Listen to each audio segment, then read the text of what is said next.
And we're live. Welcome to session 6 of the Wandering Players. We are going to be down 2 players today. Molly and Mark are not able to join us, but we'll see how that works into the story and we'll make do. Before we begin, I'd like to just do a quick round of introductions. I'm going to start in order of my screen, just a little bit of name, rank, and serial number. So, Keith, we'll start with you. Keith Murray. I am Ian Nile. I am a paladin charlatan. And then we'll move down. Sufficient? That's good. That's perfect. We'll move down to Schilling. You're next. Hello, folks at home. I am Mark Schilling, and I play Bog, who is a Tempest Domain cleric lizard folk. Jason. How's it going, guys? I'm Jason Thigpen. I play a wood elf monk, and I'm going to be doing some roles for Juniper, who is a cat person rogue. And Juniper's in and out. Yep, and Juniper's the mother of the group, so so we'll let her have her time away. So, Mikey, moving on to you. I am Mike Pelletier, aka Mortal Starlord, aka Vibrant Scale, the Tabaxi sorcerer who is a little chaotic for his own good. And I'm Ray And Emerly. the rest of our And I'm Ray Emerly at Forceworks 1. I'll be your dungeon master for this journey. So where we last left off, we'll just jump right in. After saving Nomengard from the terror of what ended up being 2 mimics and restoring King Korbos's sanity, you were approached by King Nurkly, and after sharing tales of the dragon and discovering his own interest and knowledge of the subject, Vibrant, you offered him a copy of your dragon lore, which he readily accepted. And in turn, he also offered 2 possible routes into the Sword Mountains, shortcuts as you were, towards the Icefire Hold. So choosing the nearest of those, you decided to venture into the Mountain's Toe Gold Mine. You were given a letter with the King's seal and told that the Dwarven allies of Nomengard within the mines would give you free passage. On the way there, on a gray and misty morning, from a distance you finally saw the white dragon in its full form as it attacked a group of orcs in the distance, freezing them with its icy breath before taking one within its claws and disappearing into the sky. While surveying the scene of the dragon's destructive force, you were approached by what appeared at first to be a hunched, shambling man in a large cavalier hat. As you conversed, you learned he was actually a lizardman cleric named Bog, drawn by the dragon's attack, but also in search of one himself, a black dragon you found. Deciding to join forces based on common interest and strength in numbers, you continued on to the Mountain's Toe mines. There you found the mine had been seemingly overrun with orcs, and after defeating the sentries at the entrance, you ventured deeper into the mine, encountering several orcs along with an ogre and a giant boar in one of the chambers. After a fierce battle, you now find yourself in one of the mine's chambers, surrounded by the corpses of your foes. What would you like to do? I would probably like to check some of the orcs just to see if they had anything on their person real quick, just before we move forward, see if there's any keys or anything that might be useful moving forward down this lovely area. Go ahead and give me a... Yeah, so let's see here. Yeah, give me an investigation check. Ready? And Deimos, are you also looking, or... Yes. Okay, give me a check as well. Investigation. 2. Okay. 12. Okay. Deimos, you're... Starting off slow. We're gonna... You start kind of rifling around the carnage. Nothing stands out, but Vibrant's eyes seem to be a little bit quicker than yours today. So you find Vibrant, you find 2 sacks amongst the orcs themselves. One sack appears to have it's 10 fist-sized chunks of gold ore. Value, you'd have to get appraised. I don't think any of you have any particular skills in mining to assess that. And then the other sack you find contains a number of coins. In total, 82 silver and 450 copper. But also you find 2 pairs of goggles. And the goggles themselves don't appear to be normal. They're rather ornate. The lenses have a weird teal kind of glisten to them, and they're surrounded by what appears to be brass. The eyes themselves of the goggles actually look like leaves. They kind of go up, and then there's a beak on the front. If you were to look at it, they appear to be almost in the form of an owl. I would definitely say Vibrant has no idea what these are, but I, maybe do. So can I do a Arcana check on them to see if I know what these are? Yeah, go for it. Let's see what we get. We get a 12 again. I am retiring this app. I'm not using that anymore. Bye. So just looking at the design, yeah, go ahead, Bog. With his -1 Arcana modifier, we'll also try to make a check. Yes.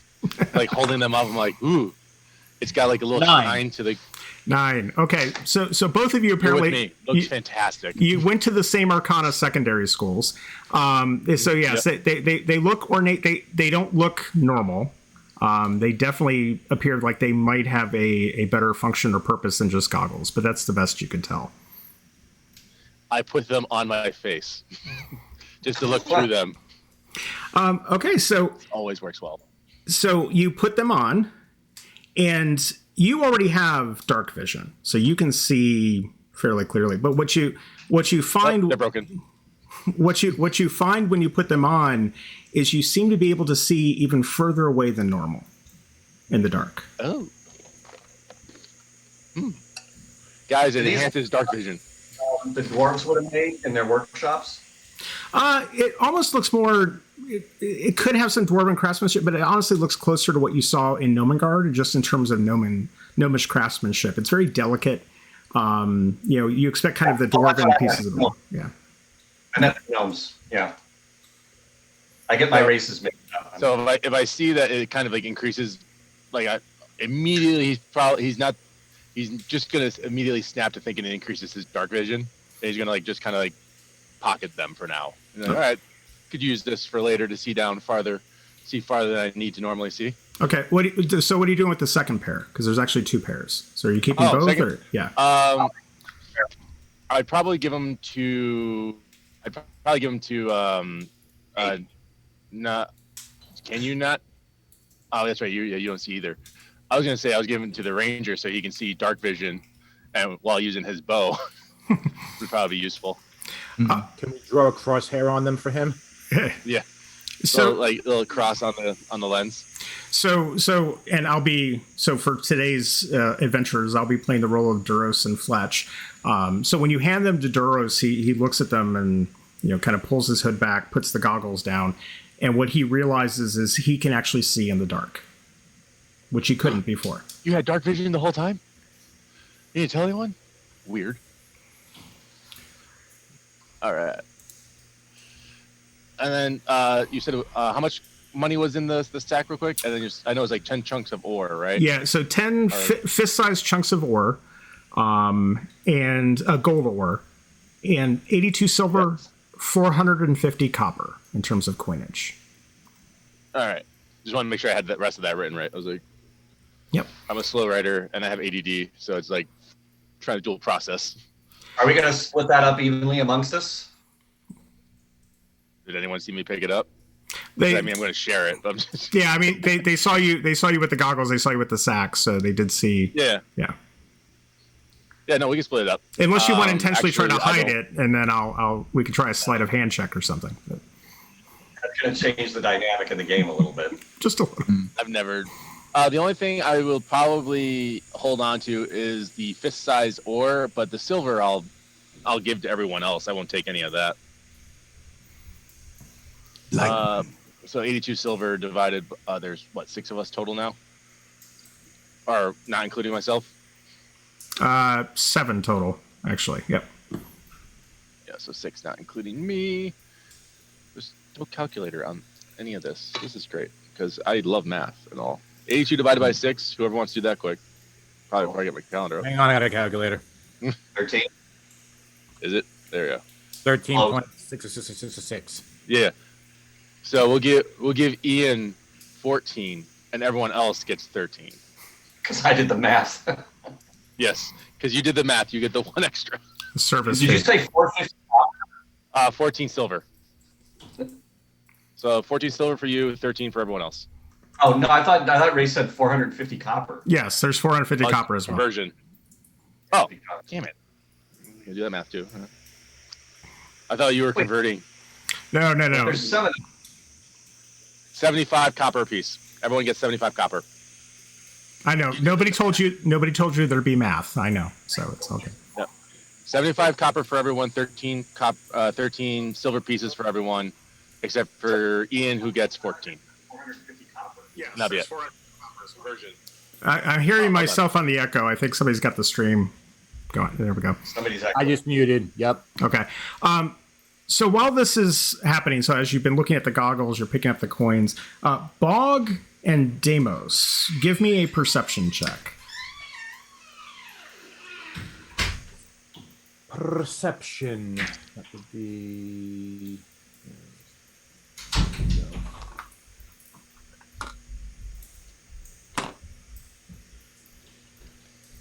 18. 21. What was yours, Deimos? 21. 21. Okay, so as this is happening, as you kind of were looking around, both of you start to notice a bit of dust kind of falling from the ceilings and a bit of creaking from the support beams within this chamber. It's starting to feel like this may not last very long where you're currently standing. I didn't do it. Describe the room we're in again. Are we in? So right now, on the owlbear, I'll use my laser pointer because I finally have owlbear again. Yay! Let me go over to the DM screen. Sorry. So right now you're in this chamber here. It's basically just a mine chamber. So it's been carved out, hollowed out. The ogre that had attacked you came from this chamber to the northeast. So you see that there's exits to the northeast, and then there's also a exit to down here into this little tunnel to the east there. You could also go back from whence you came, which just kind of leads back to the entrance. But it's definitely starting to give now. What was that? You said the support beams in this room are starting to give. Correct. So between the combat, the thunder claps and waves that were utilized and everything, something has jostled the structure here, and it feels like the stability of this room has now become questionable. So Boggle kind of look around everybody and be like, north or like northeast into this in here. What do I have? 60 feet of movement? If I have 60 feet of movement, then that means I can also see 60 feet in front of me as well from where I end, correct? You have dark vision, so you can see 60 feet. And outside of combat, movement's a little more fluid than inside combat. Yeah, Okay. we're not fighting. We're just booking. That's fine. Yeah. Okay. So I'm gonna jump into this room right here, so I can see whatever's to the right of that. Okay. So there's a doorway there that you see that's currently closed. You can attempt to open it, but as you jump into that room and as everybody's kind of surveying the scenes, it's definitely starting to collapse now. Pebbles are falling from the ceiling. You hear the beams starting to creak. Everybody now has noticed this. If someone's already made a movement, ran past me, I'm following suit and tuck and tail. Yeah. Bog is going to announce, well, I think we overstayed our welcome here, so we should move. Yeah, move. So are those of you, Ian? Which way are you going? Because right now we know where Deimos moved up here. Wait a minute, Jason's way up there, and it's the roof right above us. It's not the chamber that Jason is in, or is it? No, it's the chamber you're currently in now that's starting to collapse. Now, whether or not that has an impact on the chamber he's moved into, you'll have to wait and see. But All right, I'm gonna step into that passage to the bottom, oh, this one here. to the right, for the door. I'm not seeing. Oh, there we go. All right, it's on this one. Yeah, that one. I'm gonna step down into there. Where am I? I can zoom out. We are splitting the party, as it were. Uh-oh. Okay, and It so always goes well. yes, so Vibrant, which structure are you going? I'm going up. If Jason ran by me if Duros ran by me first, I'm booking north. Well, Deimos did. Duros has not yet. So, and then That's right, Deimos Duros. Bog, We need different names. where do you want to go? So I'm the little. Do I grab it here? Yeah, so Or you're do I the. grab it down there? The little. You could just grab it, like That's use. me. Yep, use the hand, and you can move it along. So, where I can move it for you. Where do you want to go? Just following along everybody else. Here, I'll make this a little see bigger. There For we the go. sake of easiness, Ray, I'll just let you move mine because I'm not Okay. going to try switching screens. I'm just going to leave it like this. Perfect. Yeah, I'm happy to just drag and drop. So as you guys move out of the room, you notice that Fletch and Duros are kind of lagging behind a little bit as the roof starts to collapse. And That's what I'm doing. Can I zoom in on Outlet, or am I stuck with the stuff the size it is? it's stuck with the size that it is. So as the chamber starts to collapse, Ian heads to the doorway to the east. The majority of the party heads up into the chamber into the northeast, and Duros and Fletch are suddenly separated from the group. You hear a quick cry from Duros to Fletch, "Move!" And then the chamber collapses down, and the entire room fills with dirt and stone and dust. I need those of you in the immediate area to make a Constitution saving throw for me. So us next door, pretty much. Yeah, basically everybody, because the dust is kind of just flowing throughout the chamber.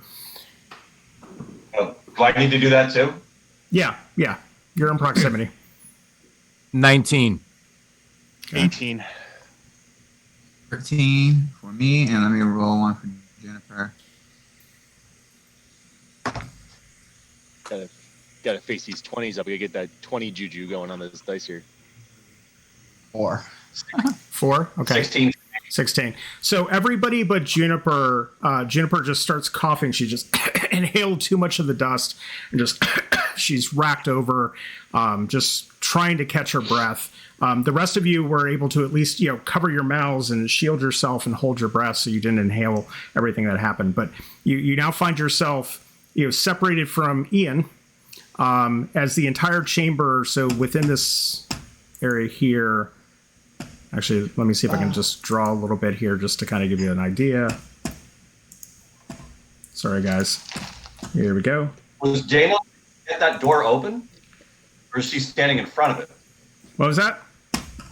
Was Jamos able to get that door open, or is he standing in front of Standing it? in front of got- it. Yeah, I haven't gotten that far yet. he went up to the doorway. So basically, what you see now. I'm just trying to get my colors to go here.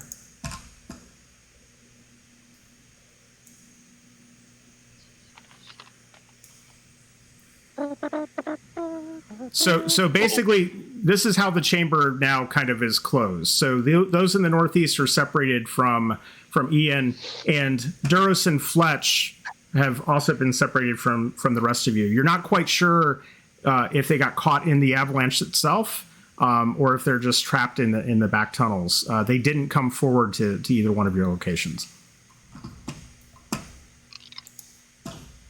Start. I just start pounding on the rocks and just yelling top of my voice to see if I can hear anyone, either Ian or Fletcher Duros, to see if they're making noise. Make a perception check. Yeah. Actually, anybody I'll who's use, checking. Go ahead. I'm going to use prestidigitation to make my voice louder Oh, excellent. as I'm Good, screaming this. good usage of that. So I'll still use perception. You're an app. Let's give you another shot here. All right, 14. Better than a 12. 14. Okay, and let me just check on the other side of the house here. 11. 11. App's garbage. Not using it. Rolling real dice. Screw this. Okay, so you use prestidig. I can never say the word, so you can say it for me. again. Prestidigitation. See, now it's That's a digitation. now it's contagious. Now it's contagious. So you use that to cry out, Duros, Fletch, and Yep. Are you alive?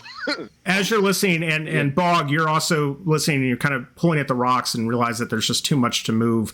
You hear a faint sound on the other side, which sounds like Duros' voice saying, "We're fine, we're fine." I need a drink. And so in a few seconds, Pat, we'll find another world. It's just, that's all you can make out. It's a little bit muffled, but again, it sounds like they're okay. And our only step is going forward. And I'll yell out that I'm okay where I am. Yeah, nobody asked about Ian. I feel kind of bad about that. Yeah. I did. I said Ian. I said I'm like everyone. I said Ian first. Actually, I said Ian, Duros, and Fletch. Okay. Yeah. So Ian also, you're able to, hear his voice to recognize that he at least survived the cave-in and he's unharmed.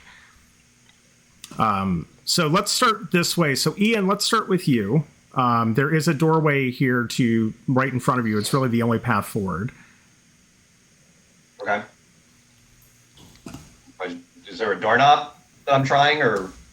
Yeah, it's a large wooden door. It does look like it's a push as opposed to a pull, just because that always catches us off guard. But if you want to try to open it, you can.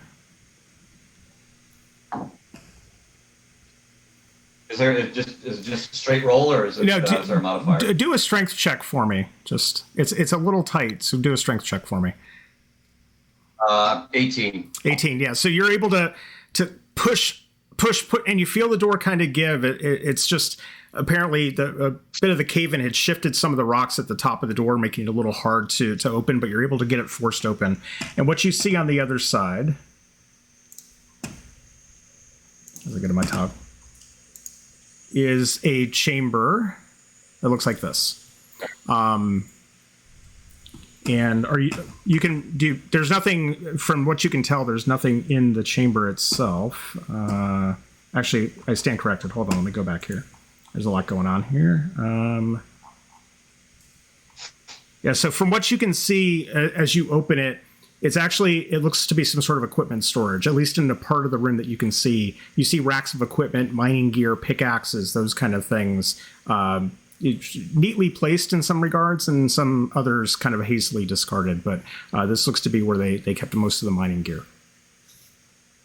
Okay. And is there anything about I can see like it bumps up a little bit to the north? Is that just solid wall that I can see there? Yeah, that's just solid wall. There's no opening there. You can see that the tunnel continues going to the east, and then as you kind of peer a bit and look at the room, I could just open this up here. You also see this kind of inlet that happens within the broader room. And as you look, there's more and more shovels, wheelbarrows, assorted mining gear, just kind of stacked here. This would have been the supply depot. Okay. All right. So I'll continue through that room into the passage. Okay. You don't want to look around at all to the gear, or you just want to keep moving? From what you're telling me, the gear looks like it's just mostly simple mining gear that's not going to be of any particular help. I mean, I can do an investigation check. You want me to do that? Yeah, go ahead. I can look closely. I'm just trying to develop good habits. Closely. Develop good habits. Yeah. I see mining gear. Enough said. Based on what I rolled. Enough said. Yeah. Enough said. Rusty. I should yell to the other guys. I'm going to try to find my way back to you. Just so they know that I'm trying to work my way back to the group. Sounds good. And I guess we're just going to keep pushing forward ourselves. Yep. So I try to lock on the door and just see if it opens. Yeah, it's unlocked, and this one appears to have been undamaged by the cave-in, or unhindered. So you're able to open it as a normal door would. And as it opens,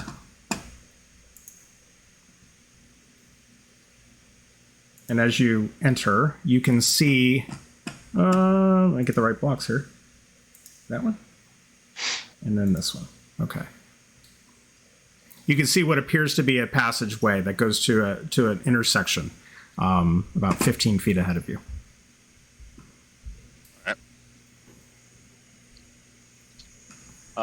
I'll go up to like the T and kind of like look left and right and see if I can see how far down I can go.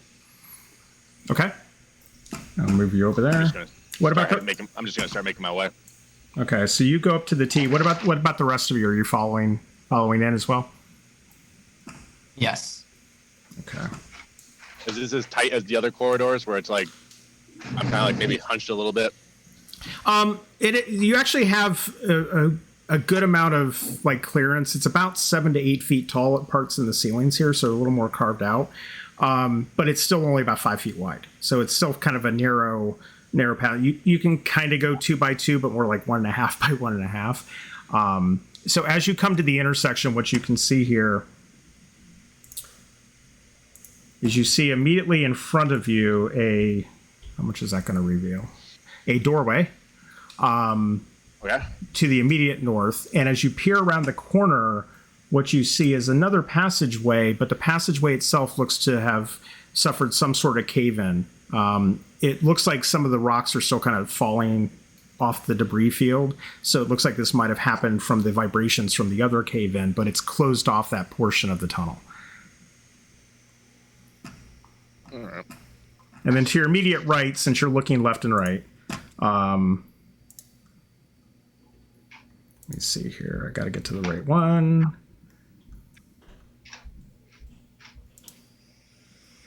Jesus, hold on. I can't get my little... There it is. Nope, that's not it. You know what? We're just going to make that go away. Hang on a second. Let me delete that. There we go. I was trying to toggle, but that didn't help. And then to your immediate right, you see kind of stone stairs descending downwards. All right. Well, I'm one to follow the left-hand wall and just keep going that way until whatever I see. That's my course of action in any dungeon. Pick a wall and follow. So you're heading this way? You're going to see the move in a second. Yep. Okay.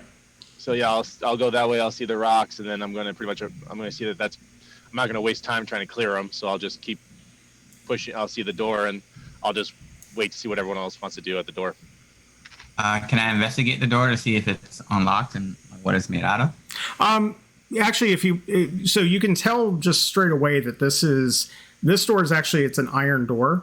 You test the lock, no investigation check required, but as you test the lock, you feel the lock give and the door appears to be unlocked. In fact, it almost looks kind of slightly ajar. Now roll an investigation check, because there's something else I want you to see if you can detect.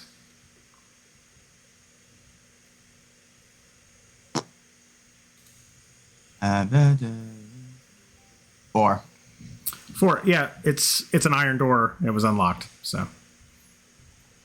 Okay. Actually, you know what? Let's do this. You have a passive investigation of 11. So with that, one of the things that you notice when you open the door, and so we'll do this a little bit differently, so the roll, is that there's tool marks by the lock. It looks like it had been pried. So the lock may have been engaged at some point, but it looks like this had been broken into to gain access to this chamber. And as you open the door, what you find, as I try to get in here,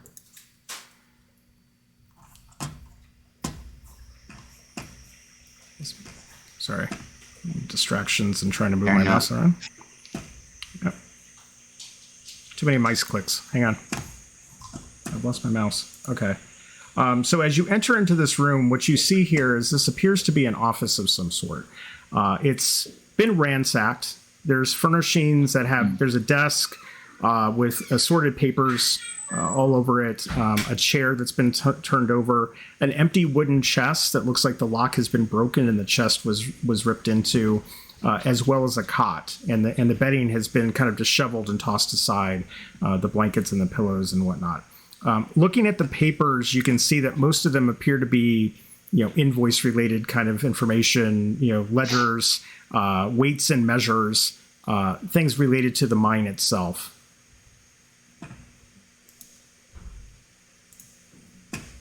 All right. There's seems like there was a sign of a struggle in here. So I'm just gonna I'll walk in behind them and just like glance around too, to see what, and just be like, oh, there's no exit. Turn around. Yeah. Not really interested in Yeah, trying let's to go pick back up a down. bunch of stuff. Okay. Let's go back down. I guess down and to the right. Approach Bog, be like, dead end. Keep going this way. Ready, Roo. Okay, so you continue down towards the stairway, and as you get to the stairway, you see that the passage widens a bit, and there's a doorway to the immediate left, and the tunnels continue on. Actually, with your dark vision, what you can see is vibrant. Is there is a doorway here to the immediate east. So right where that end of that black square is, there is a doorway there, and then the tunnel curves to the right of that. Well, I'm following the left-hand wall, so I'm going to the door first. And That's I'll how be I right behind you. This is how I get out of corn mazes, like, really quick. This technique never fails. Okay. So as you go around the corner, you try the door. You're going to open the door. I just tried the door because I'm that guy. Okay, I'm just moving everybody along here. Yep.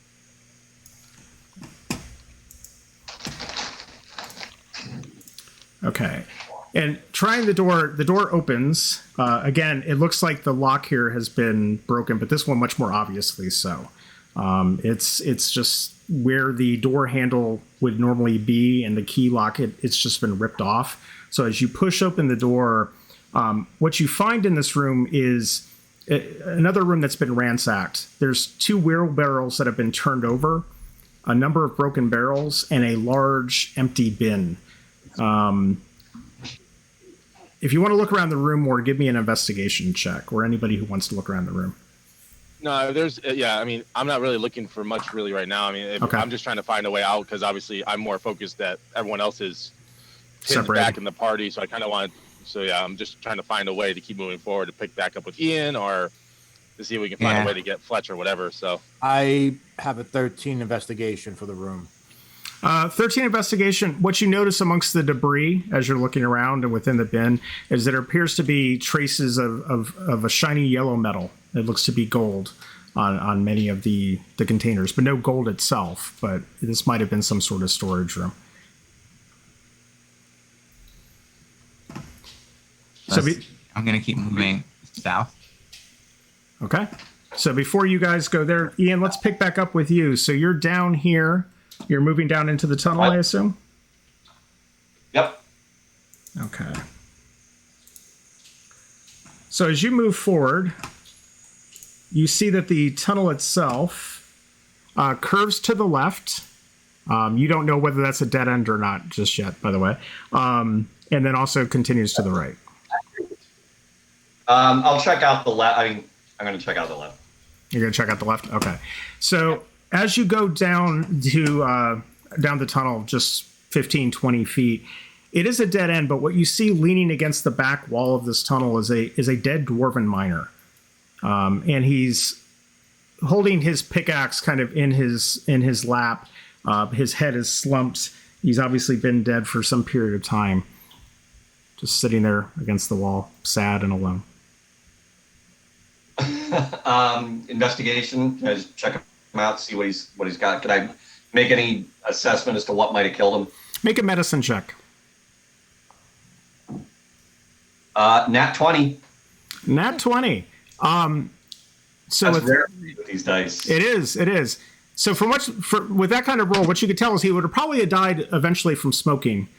He seemed to like his pipe tobacco. But what killed him immediately here was really multiple stab wounds to his torso. You see defensive wounds on his arms. You also notice that his pickaxe had been beaten a bit, like as if he had used it to try to defend himself at some point in time from a flurry of blows. This is right up my alley. Okay, can I just check him over? Does he have anything of value or anything I might want to take off him? Do an investigation check.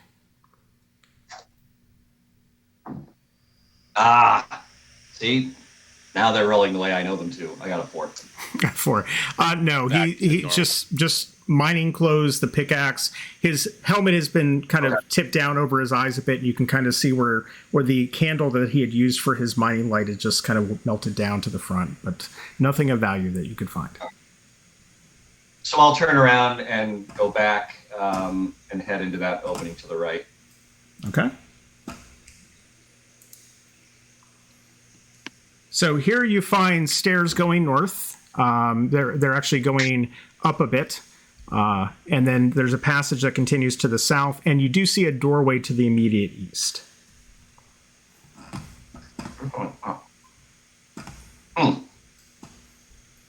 I'll try the stairs. You want to go north? Okay. See if I can meet up with you guys again.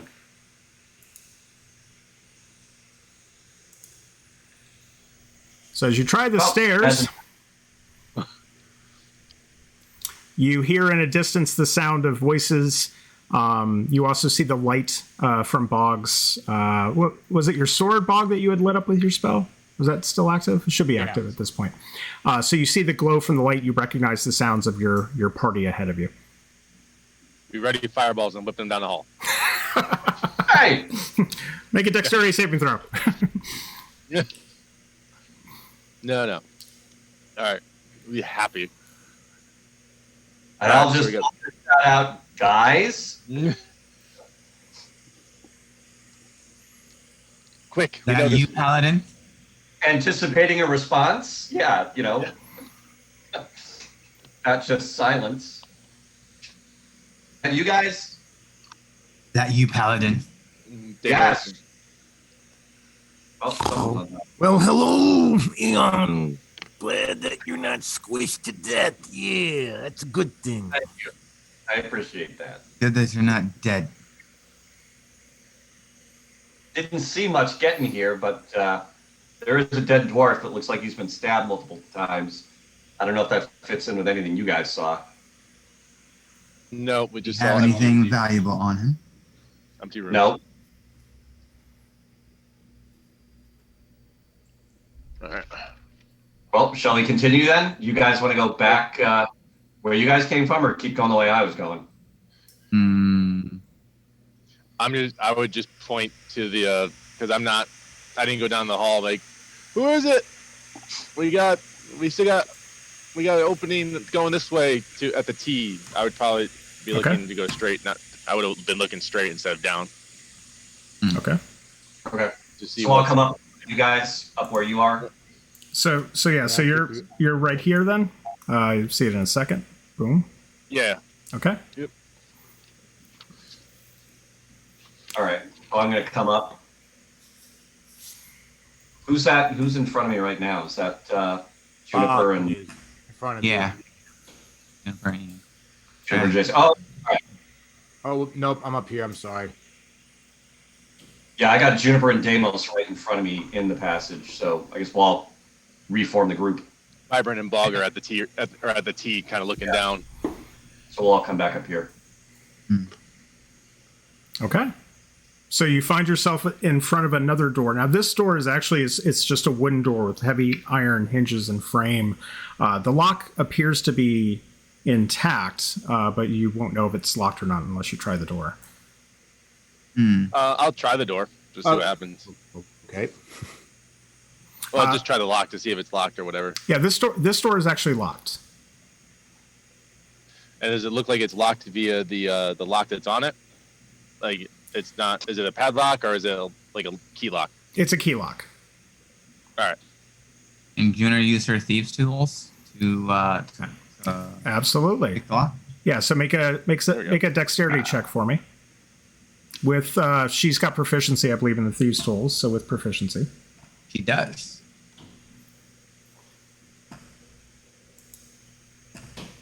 What's her modifier? her dex modifier is a +4, plus the proficiency that'll be another plus. So +6 to whatever you roll on the d20. Okay, so we have 15. A 15. Plus, is that with the modifier or before? With it. Okay, yeah. So Juniper kind of slinks past all of you, and she takes out her thieves' souls and puts, and then you hear a click, and the door opens. She doesn't open it all the way, but she definitely has unlocked the lock. So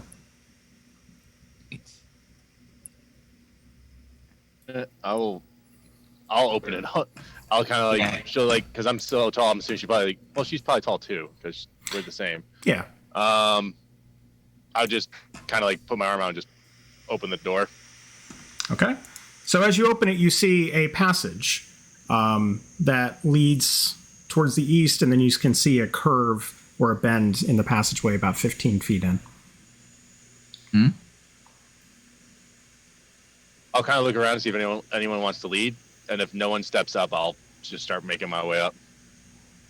Bog will take the lead. He's going to get down in his crocodile style and just slink along I'll be right behind you. with his naturally high perception and see if he can hear anything or notice any kind of disturbance to the ground, footprints. Okay. Give me the marching order, and then we'll resolve that in the second book.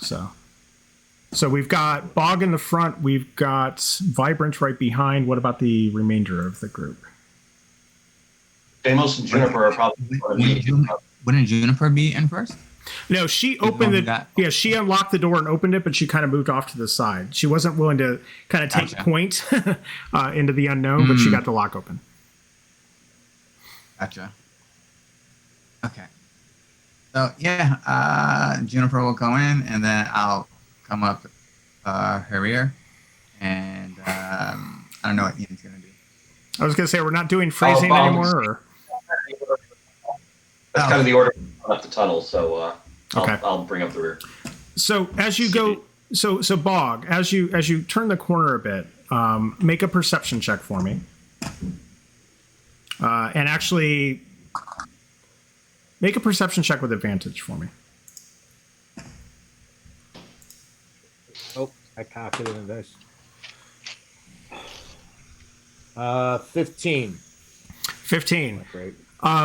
So as you slink forward and you can start to see the glow of your sword illuminating the end of the tunnel, there's two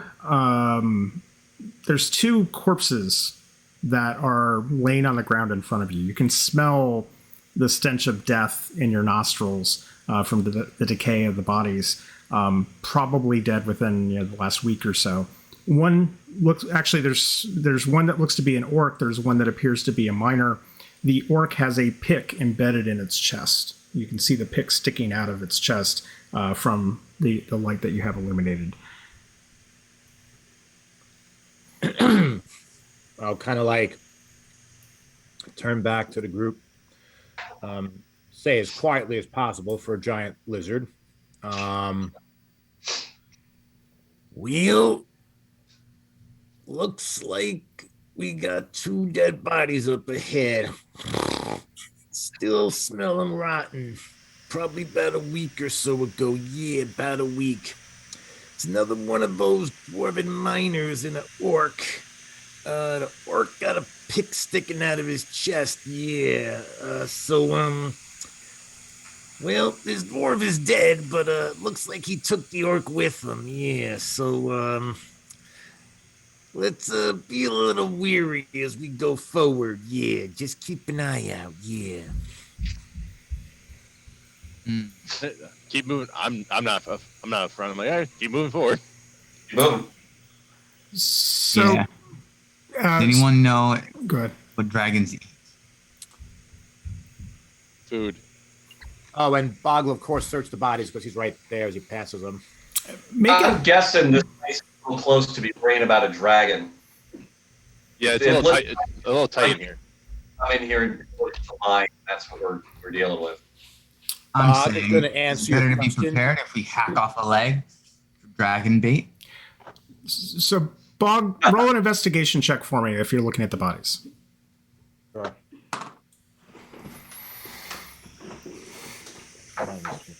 14. 14. So as you're looking at the bodies, you don't find anything of value, but what you notice is that the bodies appear to be partially eaten. One of the orc's arms, the muscle and the skin has been kind of devoured, and you see the bone exposed. And the dwarf is actually, one of his feet is gone, and you see just kind of a gnawed stub at the end of his leg. Okay, so Bog will say to everybody, Something made a snack out of these guys. Yeah. Is it missing? Like, is it like been gnawed off, or has it just been like the meat around the bone, like a chicken wing's been eaten? So the arm of the oh, I'm sorry. Go ahead. I didn't know if you were asking me that or if you were asking Bog that. Go ahead, Bog. A little bit of both. Whoever. One guy's foot is completely gone, and the other one just has some meat gnawed off the bone. And I know it wasn't me and Fletchy this time, so good news is, doesn't look like it was a dragon, yeah, because dragons, their jaws are kind of huge. This looked like, something maybe smaller than me took a bite out of this, yeah.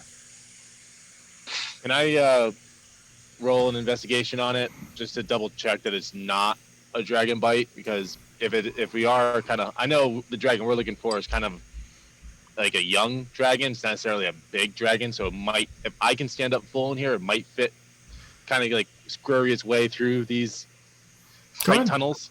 Go ahead, make a check. Yes, 18. 18. It doesn't appear necessarily to have been a dragon bite. From what you can tell, it looks like a much smaller mouth kind of worked on these things with a much tighter arrangement of teeth, or smaller teeth. All right. Sounds good. And I'll just keep moving forward. before Bog moves forward, he's going to say, Don't worry, Vibrant.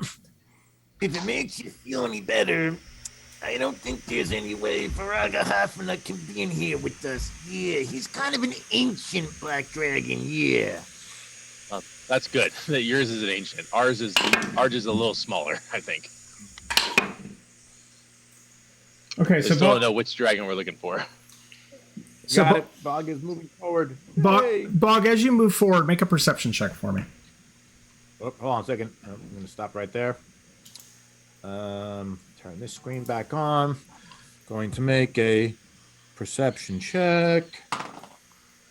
Ooh, that's better. 18. 18. So as you start to creep around the corner, what you hear is a distinct sound of almost like a skittering, like, and then another sound that sounds like gnawing and something very wet and moist, like almost like a devouring kind of noise from around the corner. And as you peer around, what you see, if I can actually get my stuff going, as you peer around, what you see is a large slug-like creature with these tentacles emerging from its face, these glistening green glassy eyes, and a maw that just opens with these tightly arranged teeth, and it looks at you, and as you see, it's been devouring another dwarf's body that it has curled underneath it. I need everyone to roll initiative, please.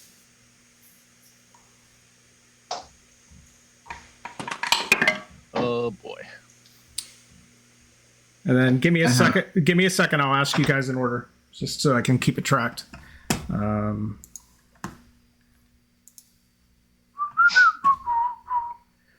Okay, so Duros isn't with us. Deimos, what's yours, sir? 9. 9. Juniper. 15. Ian. 9. Fletch isn't with us. Vibrant. 20. Nice. Bog. 14. 14. And he rolled a 13. Okay.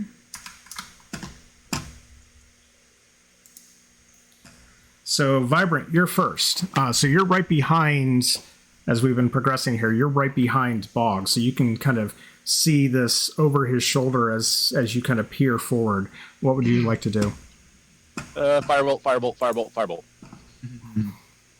Okay. Do not like the look of this thing. It's like kill it with fire is pretty much going through my head. I'm just going to move people forward a little bit. So Bog, you would have seen it as you came into that kind of that crux. I just want to make sure we have line of sight as we go through here so I can... There we go. Keep in mind, it's still a fairly narrow tunnel, so...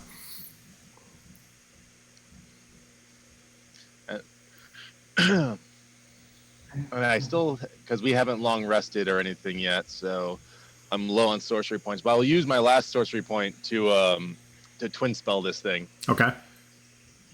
So I'm going to throw 2 firebolts. Okay. Wait a second. Before you do that. I'm already going for it. What's up? Okay. Does charm person only work on humanoids, or can it work on? That would only work on humanoids. For this creature is not one I would consider that. Okay, never mind. Proceed. I got a 16 and an 18 on the die, and that plus my modifier is wow, yes, plus 6, so 22 and a 24. Both of those hit. Roll damage. All right. Is it 10? It is a 10. All right, so I'll just roll both. 17, 13, 14 damage. 14. Okay. So yeah, so you cast your firebolt as soon as you see the creature not liking the look of it. And Bog, you feel the heat as the spells pass by your head. The firebolts both hit the creature. Skitters back a bit, but then comes back forward again. It's obviously still aggressive and still angry, and you see the smoldering on its mouth, and some of the tentacles are lit with tiny little flames.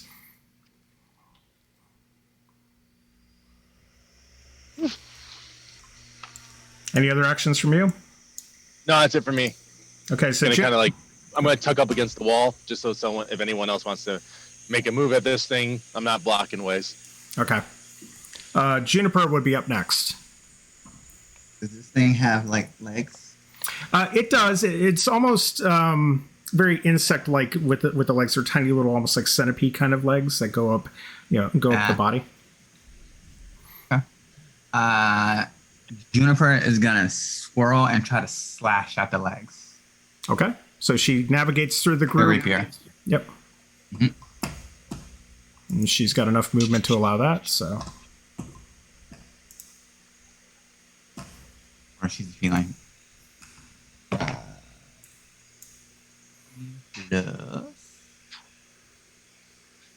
Yes. Plus 17. 17 will hit. Roll damage.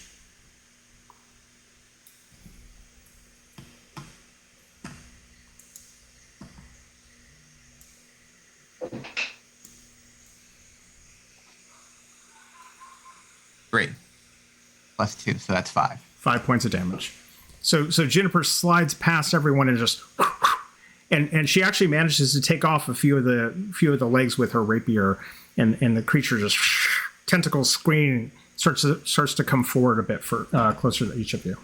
5 damage. Anything else from Juniper? Does she want to pull back? Does she want to stay where she is? Yeah, she's gonna slide back.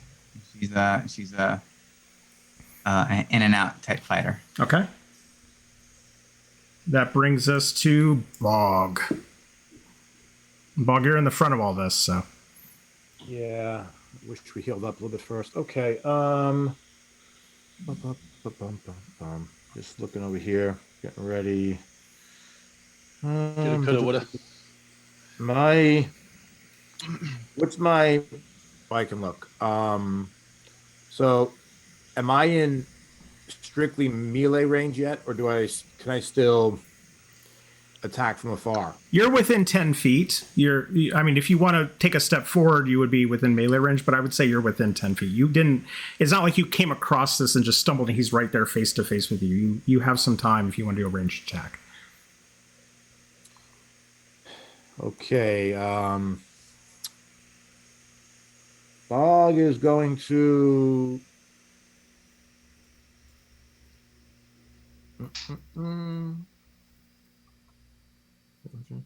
Bog is going to give him a first level guiding bolt.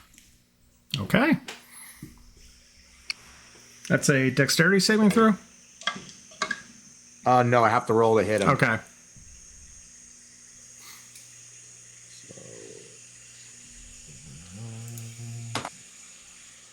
Yay. 22. 22 definitely hits. Okay. 446. Right?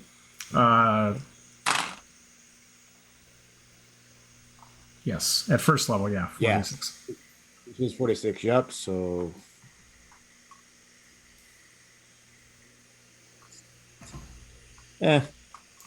Decent. Wait a minute. 12 points of damage, and he's lit up like a Christmas tree. The next, everyone that attacks him after this has advantage until someone hits him. So those of you in the front, but the back, they just kind of see the flash of the light as this bolt of divine energy strikes the creature, and it winces back. But now it's just a glow and a radiant light, which makes it, even those of you without dark vision, kind of illuminates the tunnel and makes it much easier to see the creature. So, Bog, anything else you'd like to do? Nope.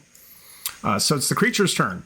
So at this point, he's going to attack one of the tentacles. And Bog, since you're right there, and Juniper had moved out, and you're right in the front, it just lashes out with its tentacles, trying to wrap around you. Let's see here. That's a modified 20 to hit. I'm assuming that hits, Bog. Oh, you're going after me first? Yes, it hits. Yeah, sorry. It was going. You were in the front, so it just immediately, and the last one to strike it, Yep. immediately goes at you with the tentacles. Okay, so that hits you. That's 1d4 plus 2. Okay. So you take 5 points of poison damage, and I also need you to make a Constitution saving throw.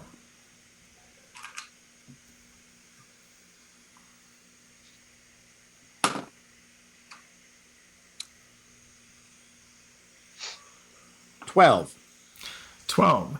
So the tentacles just lash out, and you feel almost like tiny little stings, almost like a jellyfish sting, and so, the tiny little piercing. And you feel the poison from the tentacles start to go into your muscles, and your muscles start to seize, and you find yourself unable to move.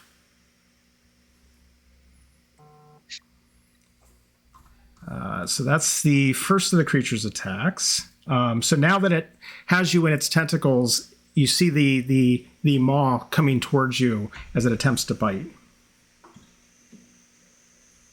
And since you're paralyzed,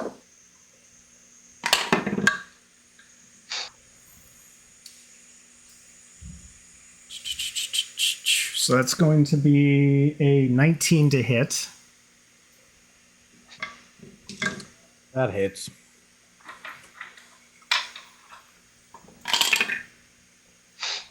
What are your hit points at, Bog? Right now 19, but I'm assuming I'm going down a bunch.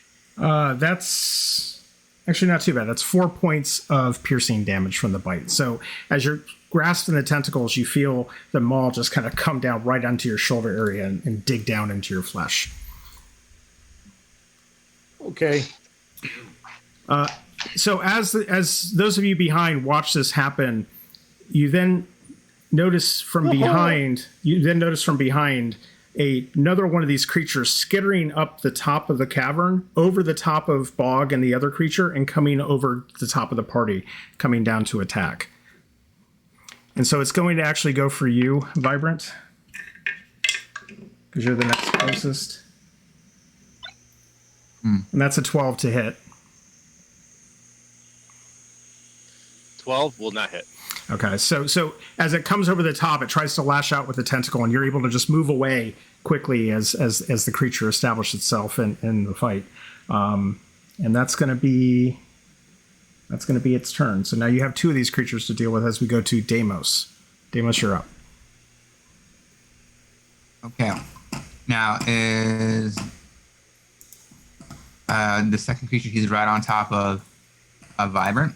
Yeah, let me add him to the mix here. He actually came in from the back, not from the front there. So we're just going to kind of put him like in here because it's getting a little crowded. but he came in over the top of the wall. He's like a spider climbing on the wall, and now he's down right by Vibrant. Like this, just trying to like swat him away from my neck. I'm like, nah. All right. I'm going to take my Quarterstaff. I'm going to run towards the new insect creature. Okay. I'm going to use my Quarterstaff like a pole vault and leap into the air and try to do a flying sidekick to this guy's face. Okay. So Alright. go for it. Unarmed attack, right? Unarmed strike. Yep, unarmed attack. Yep. Fuck you, die. All right. Language. 13. 13 just hits. So go ahead and roll damage. Sweet.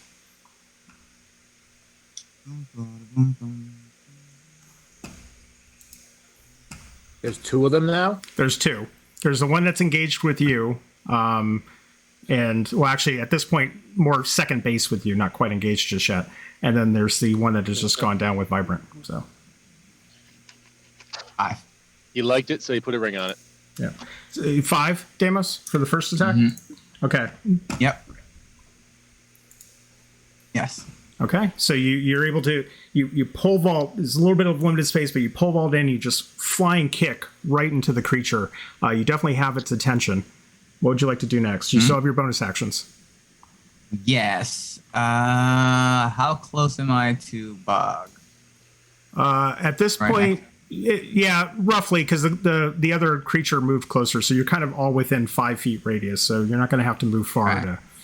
to smack things. So We're I'm going to playing a use really bad game of Twister right now. Flurry of Blows. Okay. So you, Yeah, so I'm going to spend 1 key point. Yep, perfect. Okay. That one. So after that first, so I'm going to use 1 to attack the same creature, and then the other one to actually do Hand of Healing on Bog. Hey, thank you. Oh, it's going to cost you. Don't worry. So yeah, so let's roll for an attack. So I'm going to try to do a wheel kick to this insect's face again. Okay. That was a 6. That was terrible. Yeah, 6 does Seven, not. rather. Yeah, 6 does not hit. So you hit with the 1 kick, but as you come back around for the wheel kick, the creature, just swings back just enough to move out of the way of your strike. That's not fun. And you're using without if you don't make Yeah. contact, do you still get the other one, or you have to make the? I do because I landed an unarmed attack to get flurry of blows in the first place. Right, but Flurry of Blows gives you 2 unarmed strikes, right, as a bonus action. So that was 1. Mhm. So you still have a second unarmed strike. Yeah. Oh yeah. Because That's how it works. Yeah, because you got the first pop for your attack, and then then you can spend the key point for Flurry of Blows, which gives you 2 more pops, right, to actually 2 unarmed strikes as a bonus action. Okay, so I'll have. So with Hand of Healing, it says as an action, I can spend 1 key point to touch the creature and restore think you 1d4 can plus 3. Yeah, You so can only do one or the other. right. Yeah, but I'm saying when you use Flurry of Blows, you can replace one of the unarmed strikes with the use of this feature.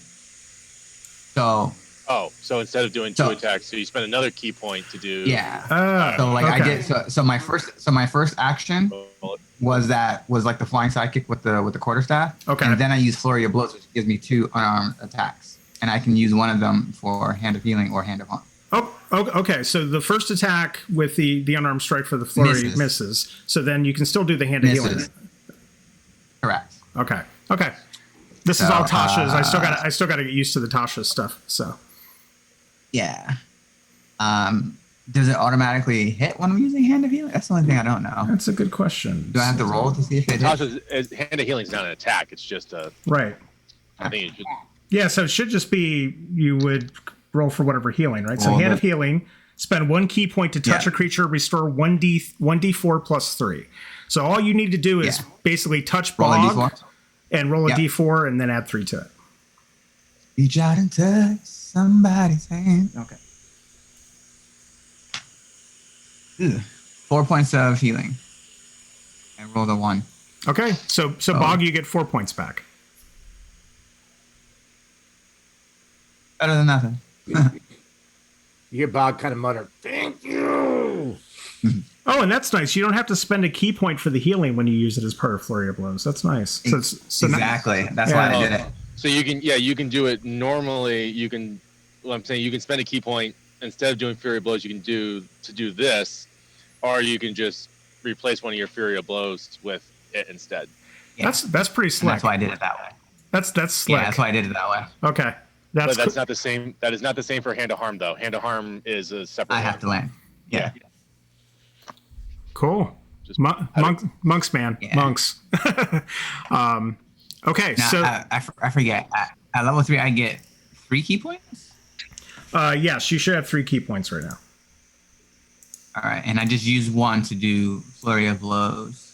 Did you Is use any there from? do you know if there's- Keep in mind, we haven't taken any short rest or anything since the last encounters. So you had So I don't know if you still had some that you Yeah, used in so the last I battle.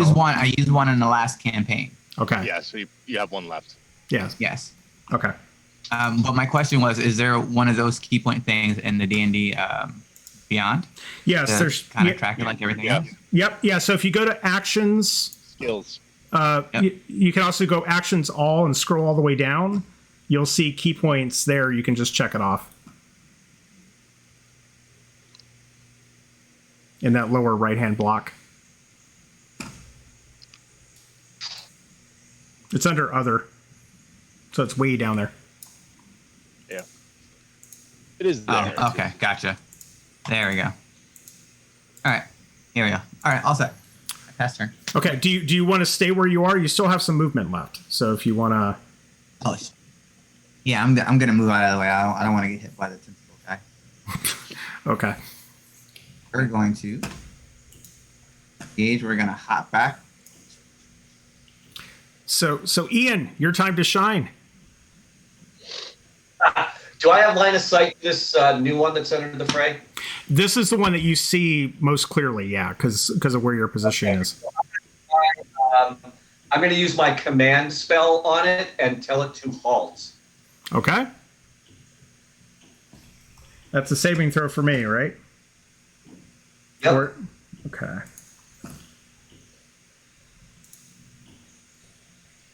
Wisdom 12 DC.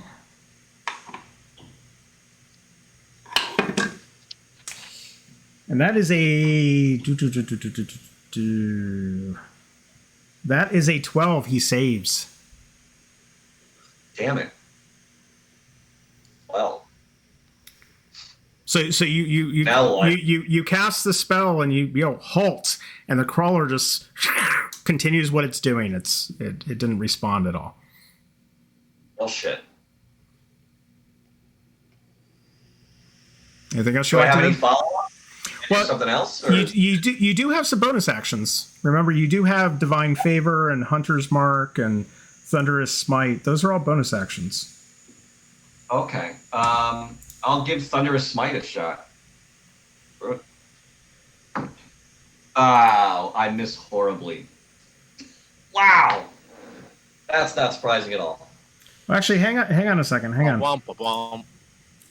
Well, wait, hold on. So Thunderous Smite, 1 bonus action, range self, concentration up to 1 minute.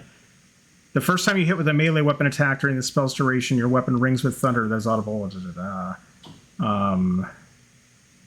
Additionally, if the target is a creature, it must succeed on a strength saving throw or be pushed 10 feet away from you and knocked prone. So that's actually, you cast that on yourself. I can okay. But Yeah. I mean, I've got nothing left right now that I can actually do Right. damage with. Right, but what we can do, so with Thunderous Smite, the way I would play this with the bonus action is you can cast it on yourself, and then on your next attack with that melee weapon, we would factor in, given the durations up to a minute, and as long as you don't cast anything else to break concentration, you'll have this at the ready with your hammer on the next go, if you want to do that. Okay. So I will do that. So I have Thunder Smite ready on my next Okay. turn. Okay. And you're good where you are? Do you want to move any closer at this point, or do you want to... I should probably move up. Oh, wrong map. I know it's in this tiny little tunnel. It's kind of like everybody's just going to be kind of going back and forth anyway. But Everybody's going to go again before I get a chance to go around again anyway. So I may as well wait until it's my turn to move, close the distance, and then attack.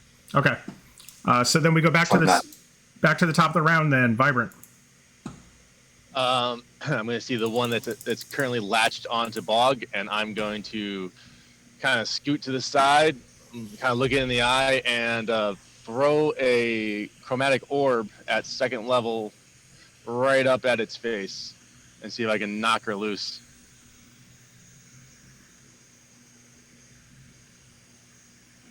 So, chromatic orb. All right. Oh, thank God. 22 to hit. That definitely hits. All right. So that would be, normally it's 3d8, and I get to add, you can increase it by 1d8 per. All right. So 4 d8s. 10, 14, 24 points of damage. 24. Right to the dome. Nice. Yes. The last cannon. So and did you use any particular for the orb? Fire. Fire. So I haven't seen anything say otherwise, so fire it is. so describe how this particular creature dies then. It just takes, I kind of like look up at it, and I just kind of like throw this thing two-handed right up at its face to just try to get it to see if I can get it to fly back off of Bog, and it's just going to take fire, just going to melt over its face as it just goes flying backwards. And as it does, it falls to the ground. Its little legs kind of moving, and it kind of curls into like almost that potato bug kind of death curl, and just lays prone. So that's one of the creatures down. And I will use my movement to jump over Bog and turn around and face the other one Okay. and back up. So you're going to be kind of like on this side there, and I'm moving you now. So you're kind of like right there. Yep. Okay. Yep. Okay. So we're up to Juniper again. Deimos. Well, Juniper. Juniper. Jason Deimos. Yep. Whatever. You got it. Yeah. Yeah. So what we're going to do is wait. Which one died? The one that was furthest away, or the new one? The first one that you encountered that was on Bog is now dead. That's the oldest. The new one is still where it is, in that little crook. Okay. So any confusion, I'll make the other one disappear. So Juniper's gonna leap and try to stab the new insect in the eye, in one of its eyes. Okay. Thrust. Roll the attack with a rapier. 15. What's your modifier? It's a +4. Okay, so 19. 19 definitely hits. Roll damage. 1d8. 1d8 plus 2. Yep. 7. 7 points of damage.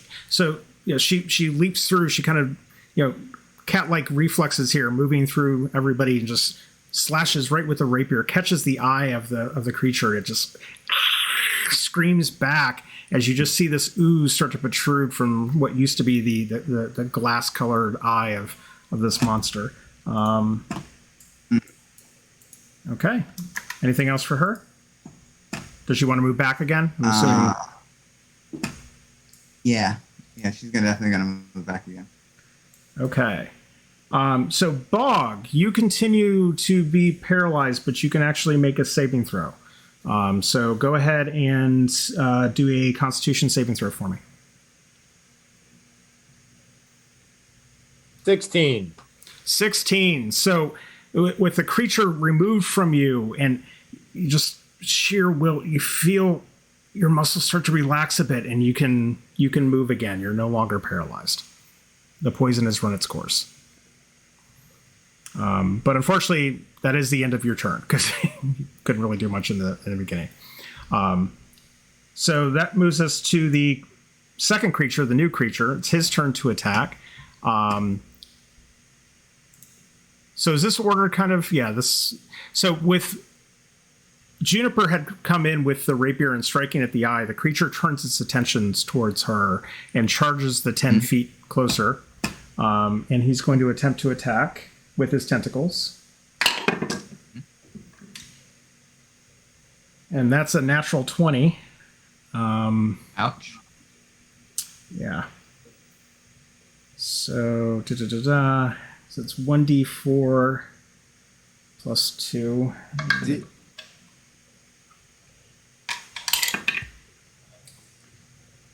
So that's 4 points on the roll with the critical hit double. That's 8 points of poison damage as the tentacles, as the creature charges towards Juniper and just the tentacles lash out at her, cutting into her flesh. And I need her to make a Constitution saving throw, please. I think you guys might need a rest after this. Yeah. She rolled a 13 and she doesn't have any. 13.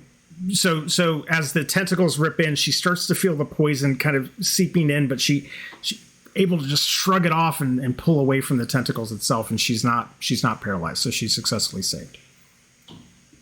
Ow. Okay. Said that he had to move 10 feet to get to Juniper. Yeah, so he charged over to her away from you, so well, it's what, 5-10 feet from wherever this position is. It's a little tight quarters here. Yeah. So does Bog get an attack of opportunity or no? Actually, you weren't engaged in this one, but you were within the range. I'll give you an attack of opportunity. It's so close quartered at this point. Everybody's battling everybody, so do an attack of opportunity. Natural 20. Okay, roll damage. All right. Let me just check this out real quick. Yeah, and since you joined us at the last one, the way I typically do it is for the natural 20s is roll your damage with just double whatever you roll, as opposed to rolling it twice. Yeah.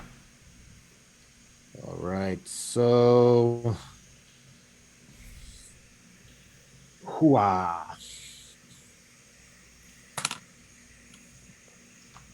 Okay. Bog actually bites with hungry jaws. So what's going to happen is he sees this happen. He kind of like really, you see him like get like very almost like the most prominent you've seen him. And you hear him say, "So that's how you want to play it, huh?" And as it goes away, he just like just rips him, takes a piece out of it.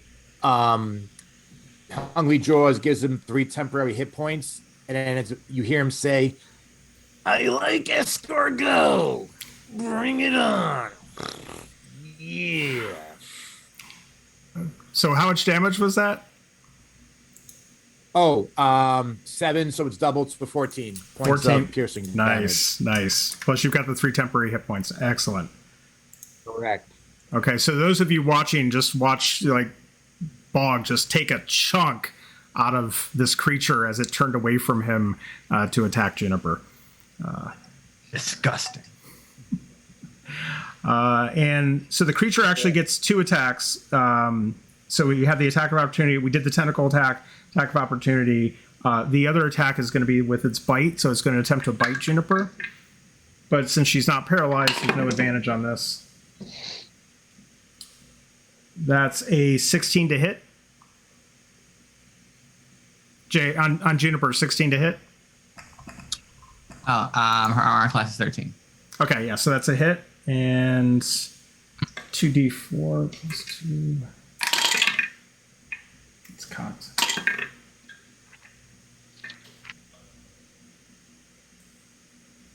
So that's 7 points of piercing damage as the bite. As she pulls away from it, the creature comes back and just sinks its fangs deep into her forearm, and she takes 7 points of piercing. Down to 14. Okay, and that's Oh, on her. the creature's turn. So Deimos, we're back to you. Okay. All right, I'm going to jump back in the fray. And I'm going to swing my quarterstaff at the thorax of this insect. Okay, I'm gonna whip it over my head. roll the Yeah. hit. Nice crack.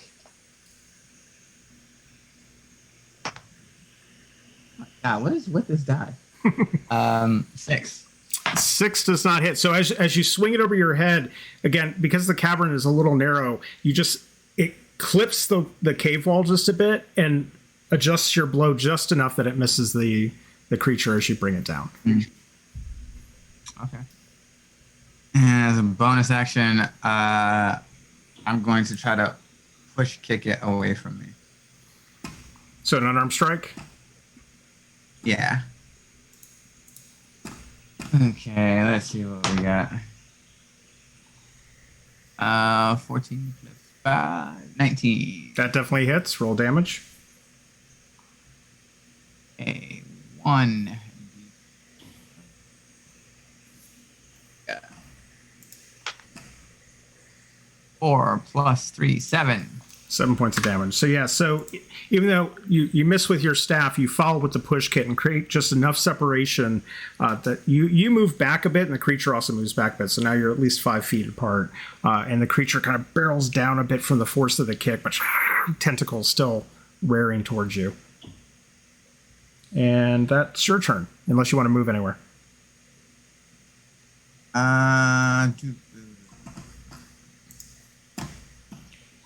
Gonna hop back 1. Okay. 5 feet. So Ian, you're up, and you've got Thunderous Smite at the ready. So you already had that on your ready for your melee attack.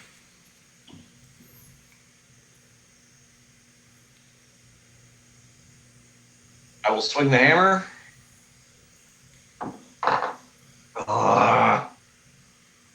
Any bonus on that? And I will miss horribly. What'd you roll? Roll a 5. Okay, yeah. Okay. God damn. The spirit of Duros lives on. Yep. Does he, Yeah. does he swing the hammer like Charlie Brown? I just want to check one thing. Maybe I though. should bring from the game that we were playing with you, Mike, the Finian Toss Cobble. From that old thing. Should have brought him back. He has a habit of falling off roofs. Yeah, I knew you were going to bring that up. Yeah, so the good part is even though you miss with your hammer, it's really crowded. There's a lot of moving pieces here. You still retain your Thunderous Smite because you didn't actually hit him with it, so that is still going to be on your hammer for up to a minute or until you cast another spell and break concentration. So that didn't go to waste. You just didn't get a hit with the hammer this time. Okay. Anything else? That's it for me for now. Okay. I don't think I can do anything else. Back to the top of the round. Vibrant. I am running low on glass cannonage-ness. I'm going to keep my distance, and I'm actually going to grab my. You're going to see me reach to my waist, and I'm going to grab my my whip, and I'm actually just going to take a crack at it. Okay. So, That's with Whipple Sting. yep, Whipple Sting with 19 on my app rolling die. So there we go. So it'll be 25 total. That definitely hits. Roll your damage. 5, because it is a whip. It looks impressive though as you do it. So you pull Very out shiny. you pull out Whipple Sting and just the crack resonates as the whip itself like cuts across the flesh of this creature, and it reels back. It's looking rather ragged. It's still not ready to give up the fight, but it's definitely looking fairly weak at this point. And I'll put I'll kind of step in front of Bog a little bit, kind of like, or at least like shoulder to shoulder with him, like with my arm and kind of in front of him. Okay. And that'll be it for me. Okay, so we're back to Juniper. Now, does she get a sneak attack on this? Yeah, actually, with what's going on here, yes, absolutely. So does that come as a bonus action, or that comes before the actual action? So the way sneak attack would work, you would roll your attack, and then we would roll sneak attack on top of that. Okay. Oh. She's +4, so that's 17. 17 definitely hits. So roll damage for the attack, and then you also, with sneak attack, you'll get an additional 2d6 damage roll on top of it. So roll the damage for the attack first.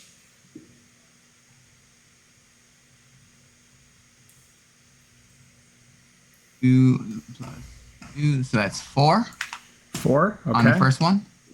Yep. And that- then a d6, you said? 2d6? for the sneak attack, 2d6.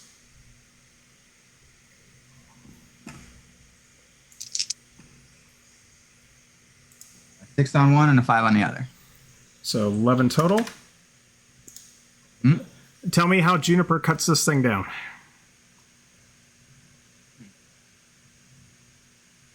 So she swings her rapier above her head, and she smiles and reveals her fangs, and she cuts the Z and cuts the insect to ribbons.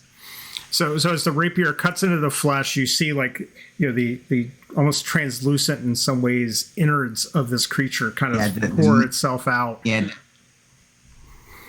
the meat slowly protrudes out of the scales as some green liquid splashes onto the floor, and the insect lets out a loud, wailing, pitchy, And with that, it and then falls collapses forwards. against it. Yep, and falls forward into the side of the wall of the cave that we're in. And the creature is dead. Okay.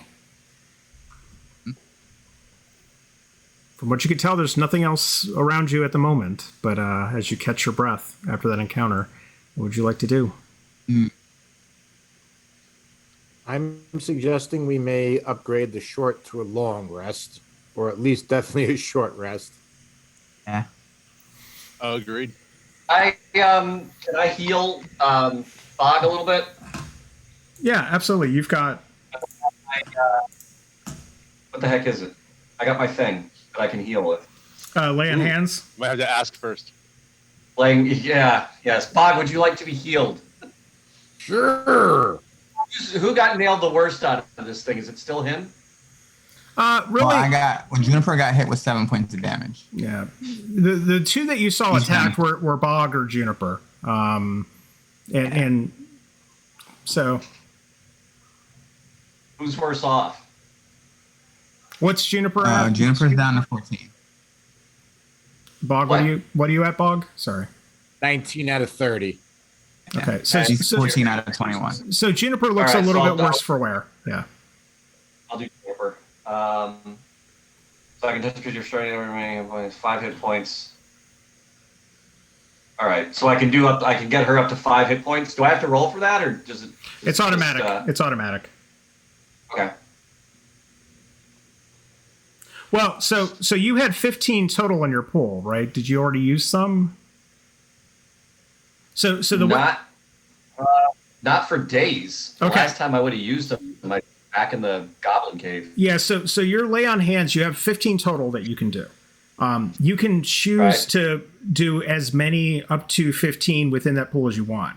The 5 hit points is if you want to use it to cure a disease or neutralize a poison. So if you were going to unparalyze Bog, it would have cost you 5 hit points of your pool to do that. But otherwise, if you're just doing a heal, you can heal up to 15 if you want to. Just bear in mind, you don't get that pull back until you do a long rest. Okay, so I'll heal Juniper for now and get her back up to full strength. Okay, so you're healing her for the entire 15, or is that... I didn't hear what she was at. I'm sorry. No, she only has like 7, right? She's at 14 out of 21. Okay. She's at 14 out of 21 or down 14 out of 21? Now she's got 14 life total, and her max is 21. So she needs 7. Correct. I will heal her for 7. Okay, so you have... So you have, what A is it? higher math. 8 points left in your pool. So... 8 points left. Okay, perfect. Just make sure you notate that on your sheet so we know. You should be able to deduct that under actions or even under your spells. You should be able to just hit the minus button and drop it down to 8. Okay. I Okay. got it. So Juniper's back to full health.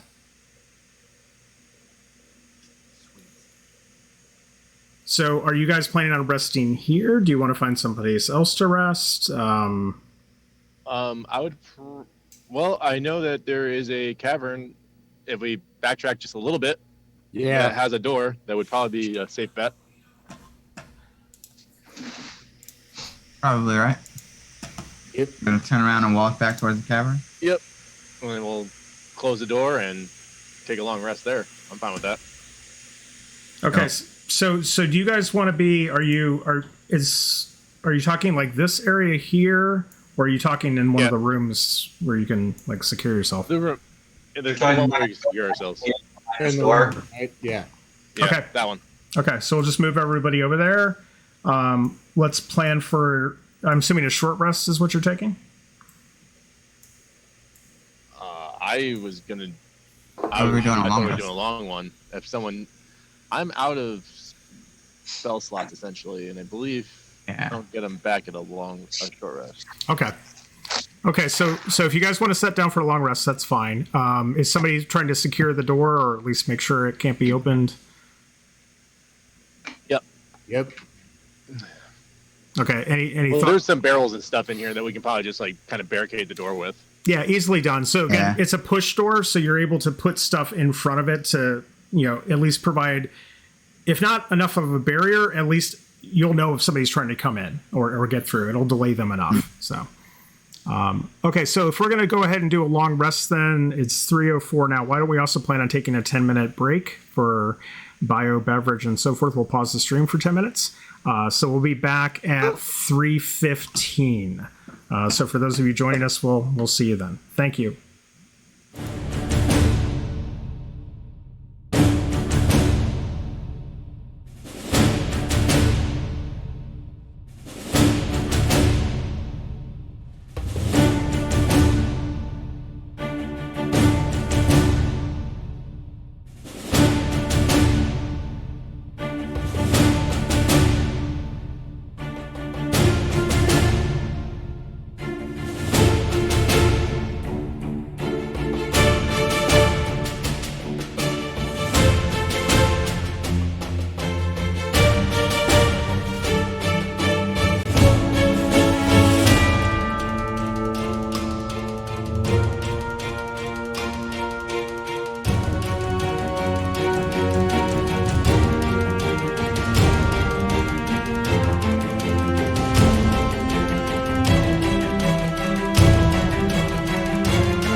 And we're back.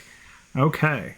So picking up with the long rest, everybody should. So we'll spend the 8 hours here. You set up a camp. You've secured the door. Everybody should get back their spell slots. Your lay on hands healing pool, Ian, is back to full, and of course your hit points as well. And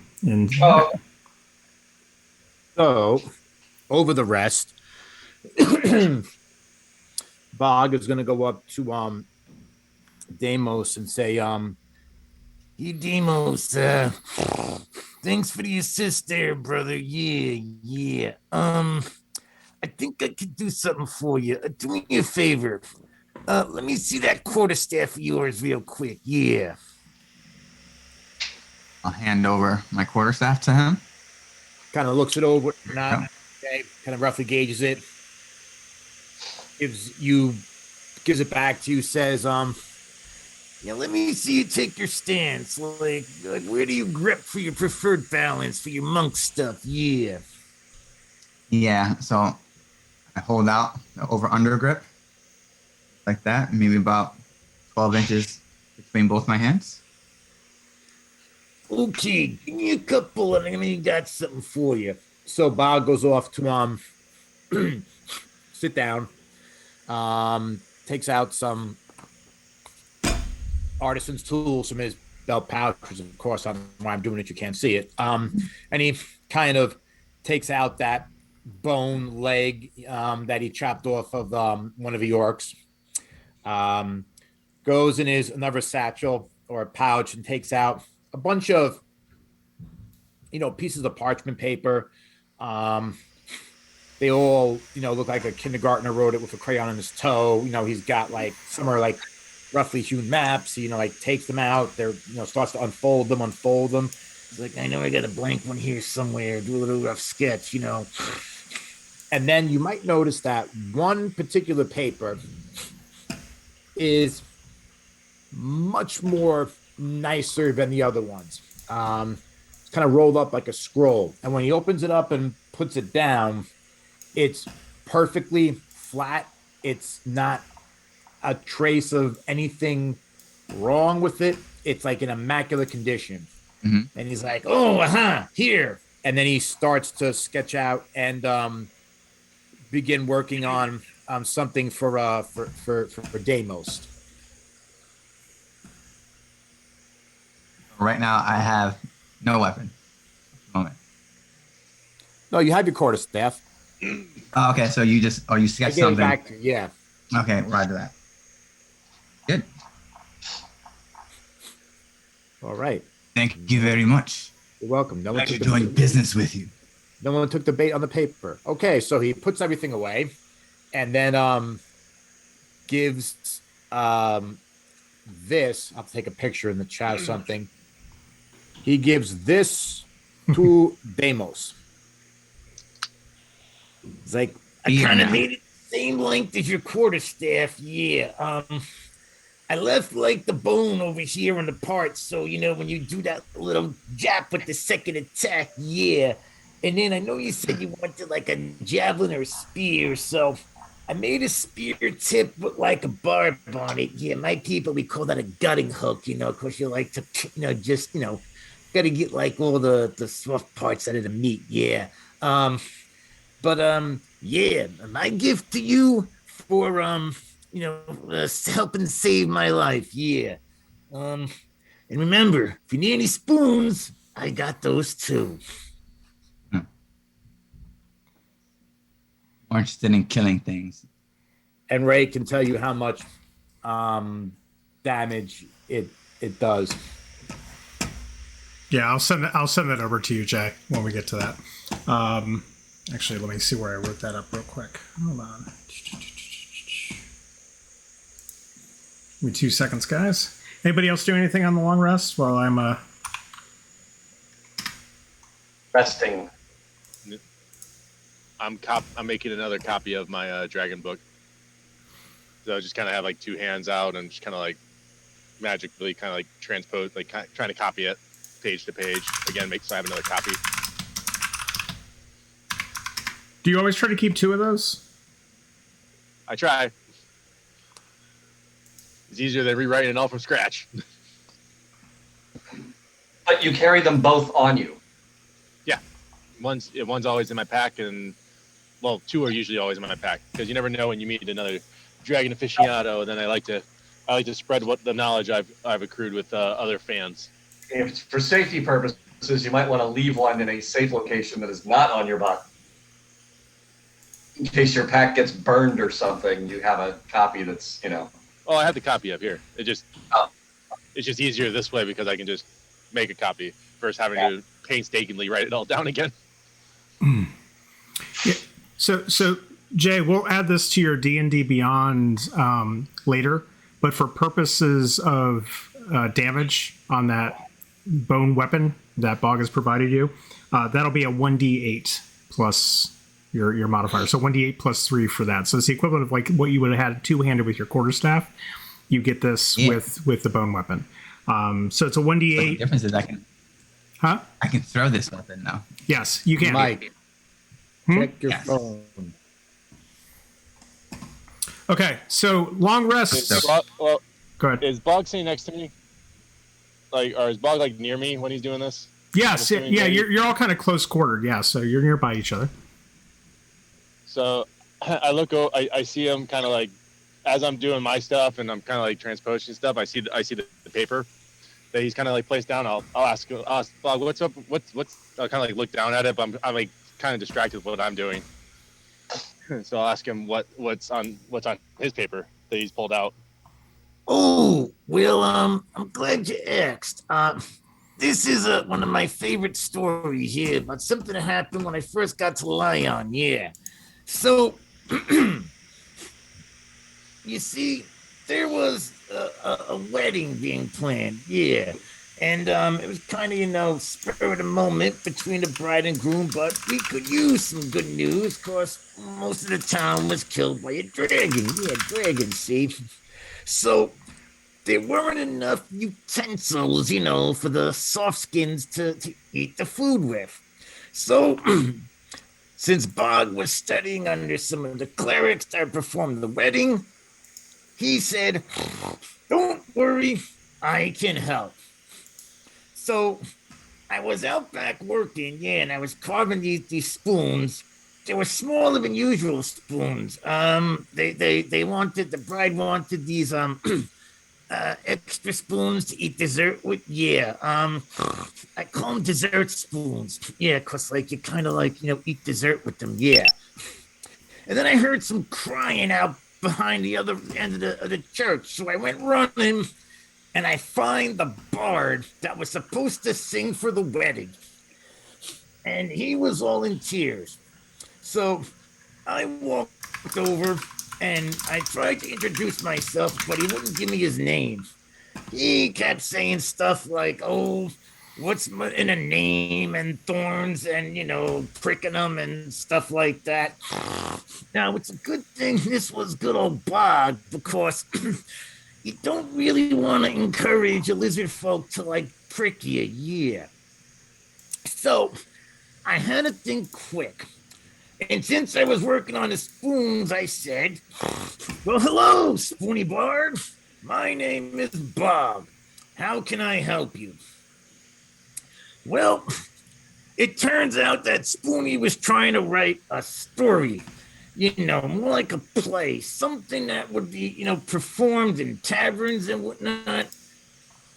But he couldn't come up with the inspiration. And he said that unless he got it finished, he couldn't, sing at the wedding. So I said, "You know what? Well, I'm carving these spoons. Why don't you tell me the story?"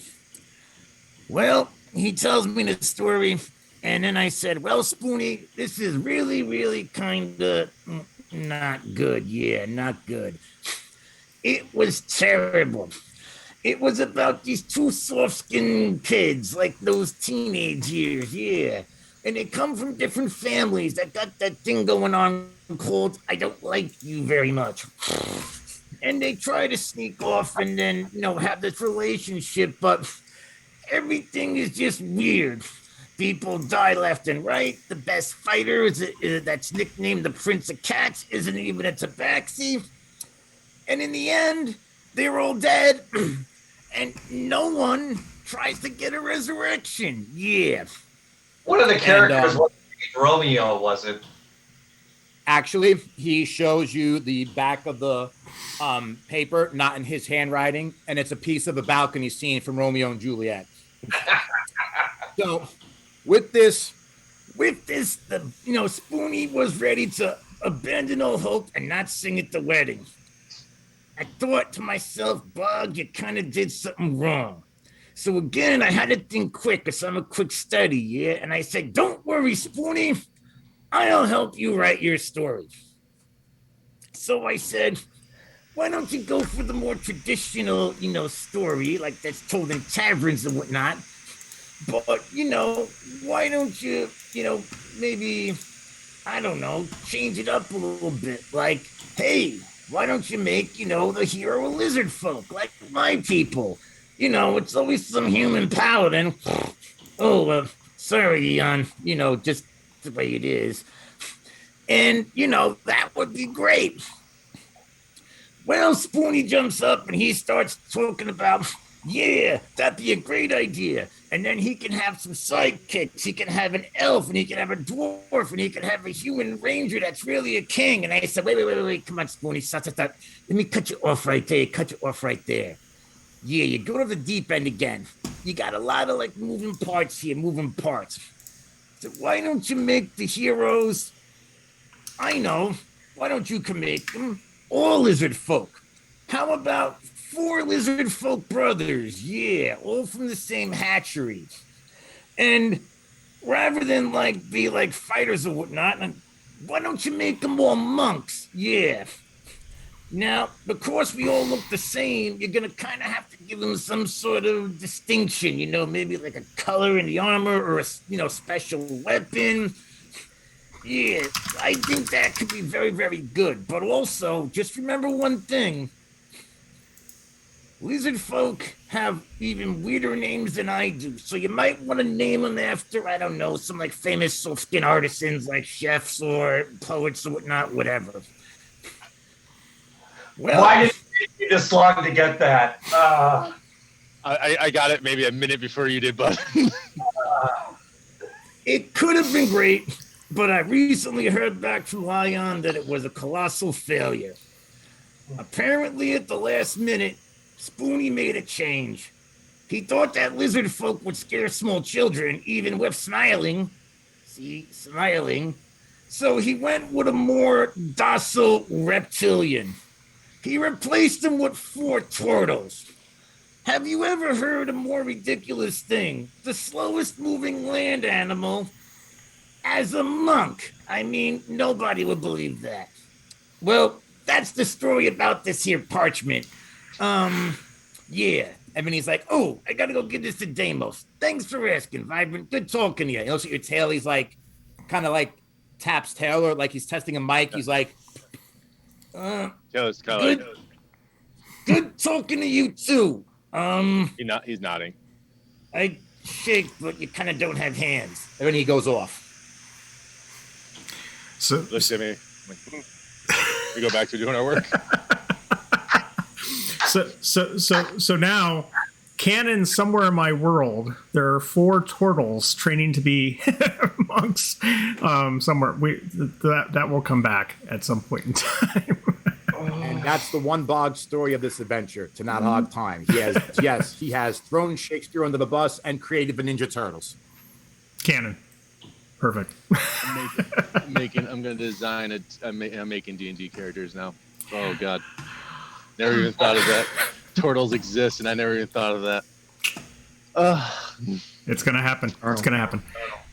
So, so long rest. What would you guys like to do now? So, a lot has happened in this long rest. Stories have been shared. Books have been copied. Yeah, if we're all done, I don't know if Deimos and Juniper had anything that they specifically do on their long rests, but I'm ready to go. We need to head back to the part where I came from, down those stairs, and get back into that area. Ready to rock. Okay. Yeah. If we were ready to get back to exploring this cavern, did it? So just tell me your marching order, and we'll get underway. I'll go first, Ian's going first. Okay. and I'll go back down the stairs that I came up where I found them. Was that it? Was that a dead end where we found that bug the first time I went? First time around? Yeah. Yeah. Yeah. Yes. If sorry, I was just gonna say. So at the end of the tunnel, this wouldn't require a perception check. You would have seen this at the end of the battle. So at the end of the tunnel, what you would have found were discarded bones, partially eaten bodies, and so forth. This apparently was the nest of these creatures. So they had taken advantage of the combat, dragged the bodies in here, and have been devouring them. Alrighty. All right. Yep. FYI, I'm sorry, to help out for time's sake, for marching orders, Bog would either probably want to be first or second, or if he couldn't do that, he would cover the rear flank. Okay, so we got Ian in the front. So do you want to be behind Ian, or do you just want to cover the rear flank? We got a paladin in the front. Anybody have a preference? Do you want high No, percentage in June and be in the middle. in the front or in the back? I'm pretty tall, so usually I'd be kind of in the middle. But whoever wants to be up front, I can hang back with Bog for this one. We're heading towards the area where Ian came from, so I would let Ian take the lead because Okay, he was the last one there. I'll cover the rear then. Okay, so for the sake of time, Ian, I'm going to slide you down Right. to the intersection where you had come up the first time. Yeah, so there is a doorway here to the immediate east, and then the tunnel continues south. And you also see with that tunnel a curvature. I'm just going to open this up a little bit so everybody kind of gets a perspective. Anybody got a preference? Check the door or take the tunnel? Well, I still follow the left, so I'd probably be going to the. Check the I door. would say looking, the east there. Check the door. Yeah. Fix the door first. Yeah. What's south? South is a tunnel that Okay. continues around with a curve. But so you're going to the east, Ian? You're going to go to the door? So the door here is partially ajar, so you easily push it open. And what you see in the room is actually about 8 cots, some of which have been turned over. Similar to what you'd seen in some of the other rooms, the bedding has been tossed aside. The room has been ransacked, essentially looking for anything of value. Some of the bed frames have been broken and destroyed, like if they'd been picked up and hurled against the floor. But it appears this was a sleeping quarters for the miners. Okay. Anyone want to do any investigation or checking, or do you just want to try to get out of here? I'm just adding real quick. Wait a minute. Nope, that was perception. Shoot. Okay, 16. 16? Got my investigations. My investigations -1. So one of the things that you find in the corners of the room, underneath some of the discarded bedding and the frame, it looks like it might have been missed, is you actually find a Dungeoneer's pack within the room. So that has the backpack, the crowbar, hammer, and so forth. So you can add that to your inventory if you'd like.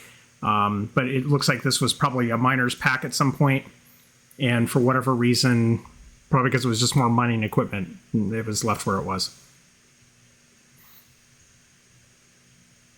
All right. So I take the lead again and head down to that south tunnel. Heading south. As Ian's taking the lead, how is he seeing? Is it dark in here? It is dark in here. That's actually a good point. Yes, it is dark in here. So before we would have left the upper room, if I noticed it's dark, and now I know how these goggles kind of function, because Grant that Duros was able to use them, I will give a set of goggles to Ian to wear. That now that I know that they give him dark vision, so that way he can walk around with being able to see in the dark, like the rest of us. Okay. So Ian, you received these goggles from Vibrant, and again, very much like an owl kind of feature. If you remember Watchmen, the Owlman mask kind of, Yeah. it's very similar to that. And as you don them, your vision suddenly everything is illuminated, and so you now have dark vision up to 60 feet when you wear these goggles. Okay.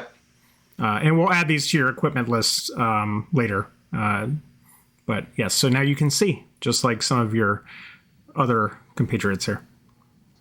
Bog, are you Now you can doing see light? everything. Are you doing light, or are you? Because you're also a little bit challenged, aren't you? What do you mean? Do you have dark vision? Do you have night? Do you have?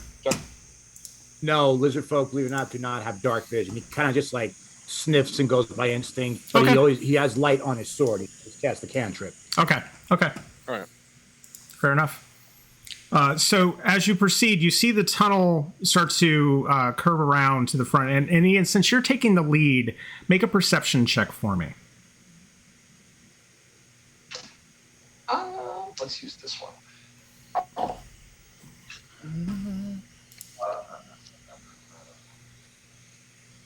7. 7. So yeah, so you're proceeding down the tunnel. Seems fairly quiet as you round to the bend there. Okay.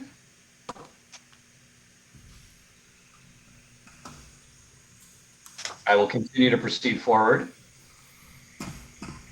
Okay, so as you come around the corner, and with your newly acquired night vision,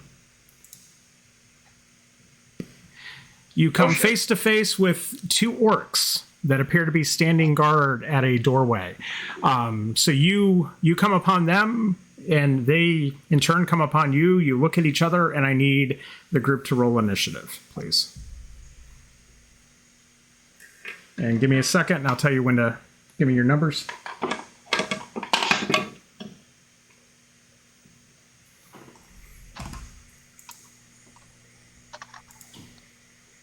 Wouldn't be a mine crawl without combat, right? So let's see. Yep.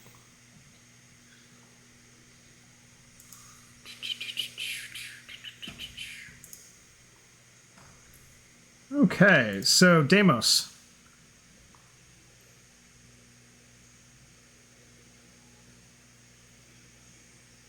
15. 15, and what about Juniper?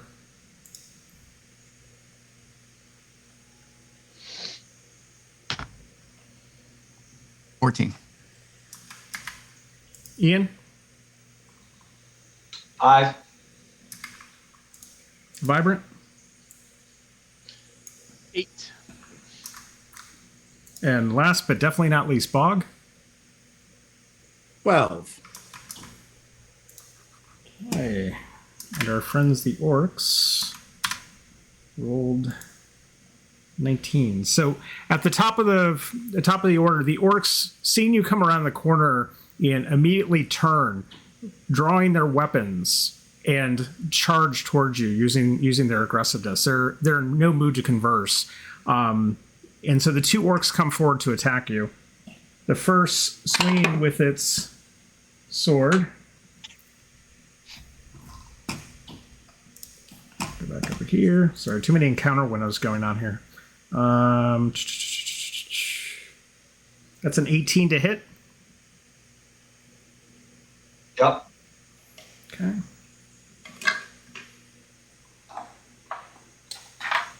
Eight. So that's 8 points of slashing damage. So as he comes in with his sword, he just cuts down, catching you across. You try to deflect with your shield, and it just passes right by and manages to slice into your chest. The second orc also charging. Damn. Why can't I roll like this when I play? That's a 19 to hit.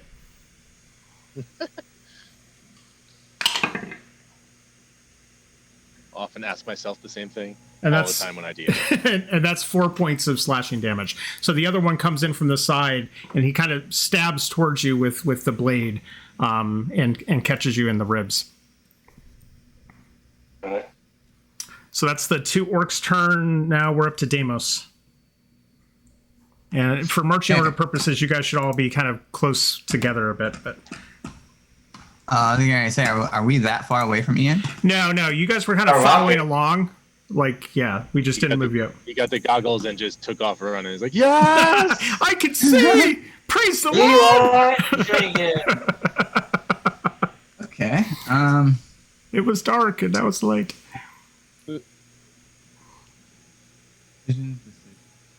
Okay, so I am going to take two hands on my bone spear, Okay. and I'm going to move in front of Ian, and I'm going to try to stab this guy in the gut.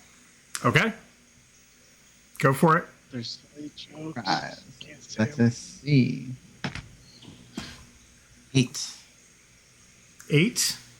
8 does not hit. So as you're still getting used to kind of this new weapon, you navigate through and you try to swing and stab, and the orc parries it away with his blade as you're still in the adjustment period of your new bone spear. Okay. Bonus action. Oh, speaking of which, I meant to ask you. Yes. When I try to grapple, is that a different check A grapple than would rolling? Yeah, so a grapple would be an action, and we would do it's typically a contested athletics check versus athletics or acrobatics. So Okay. so the target you're trying to grapple gets the choice between the two. You would roll an athletics check. Okay. I'll know that for next round. Okay, cool. So I'm gonna try to I'm gonna try to uppercut this guy right in Okay. the face, Unarmed and I'm strike. gonna roll for that. Arm strike. Okay.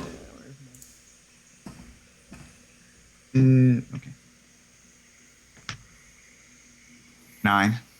9 does not hit. So you try with the spear, and then you adjust quickly on the fly, try to throw an uppercut, and the orc just moves. You graze his chin whiskers just a bit with your hand, but make no real contact. Yeah. Yeah, I'm gonna hop back after that. Okay. I'm back behind the. So we're up to Juniper. Juniper is gonna meow, and she's gonna try to slash at the thighs of the first orc in front of her. Okay. So let's see how that goes.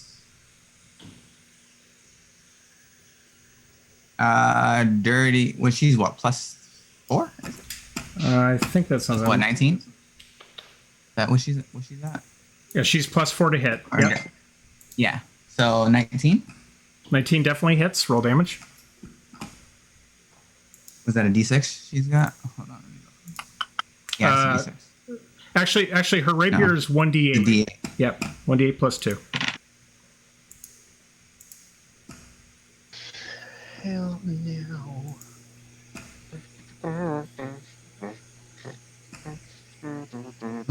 6. 6 points of damage. Okay, so she comes in and slashes at the leg of the orc, and carves deep into his thigh, and he pulls his leg back and roars loudly in her direction. She also you could get sneak attack here given the engagement with Ian. So Yeah. go ahead and That's- roll the additional damage. So that's the 2d6. D6. 1. Oh, so 6. 1 and a 5. 1 and a 5. Okay, so 6 points of damage. So between that and then she does a quick upward slash again, just for the sneak attack piece of it. And this orc is looking pretty rough now. He's breathing heavy, and his wounds are leaking the viscous fluid from his flesh.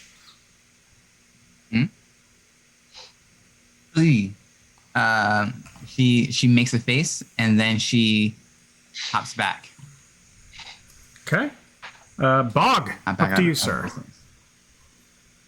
Okay. They checking me in on different points of reference I have. Got the phone going on computers, D&D Beyond. Trust me, there's a But- lot. It looks like in all my searching from where I am in position, that hallway looks like a log jam. So I'm not moving my huge 265 pounds scaly behind in there for melee, and I'm not shooting anything past anybody. Too much of a risk. So I think all I can do is, as long as I have line of sight to the orcs, because I don't have to, it doesn't get thrown, it just appears. Yep. I'm going to use the Sacred Flame cantrip. Has a range of 60 feet, and like it just appears under the person. It's not like a thrown thing that'll hit someone. Yep. Your guy just has to make a or the orc has to make a DC 13 dexterity save. If he makes it, he takes no damage.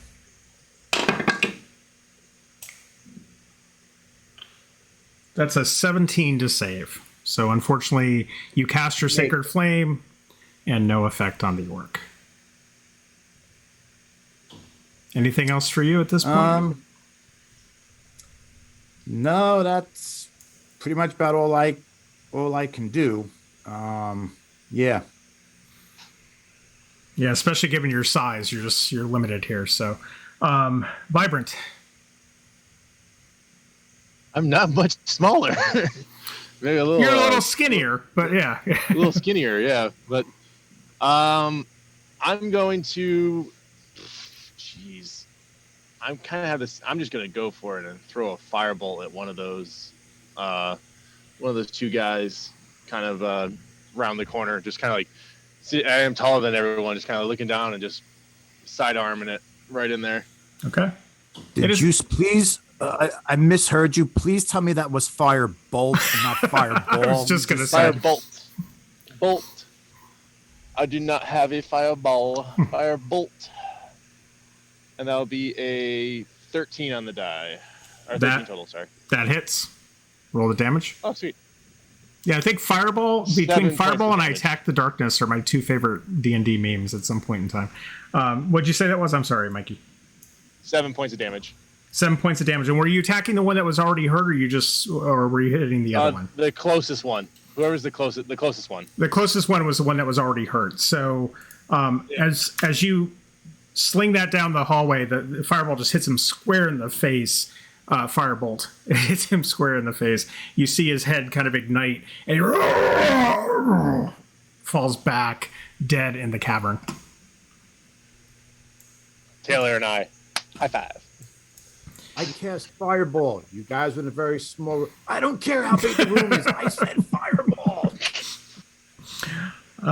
Ian, your turn. Divine Smite. Okay. Come on. I will land you. It hit.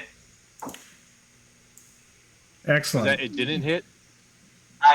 I rolled a 6. There's no modifier that's going to help that. These dice. So you did not hit.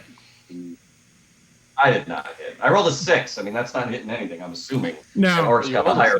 What do you add to it? What's my modifier? Strength? So your modifier for your attack modifier. for your hammer should be +5. So it'd be an 11. +5. So even that And 11 doesn't hit, unfortunately. So between the pain of the wound in your chest plus the other strike in your ribs and trying to lift your warhammer in this enclosed space, you swing and you just can't get contact against the orcs.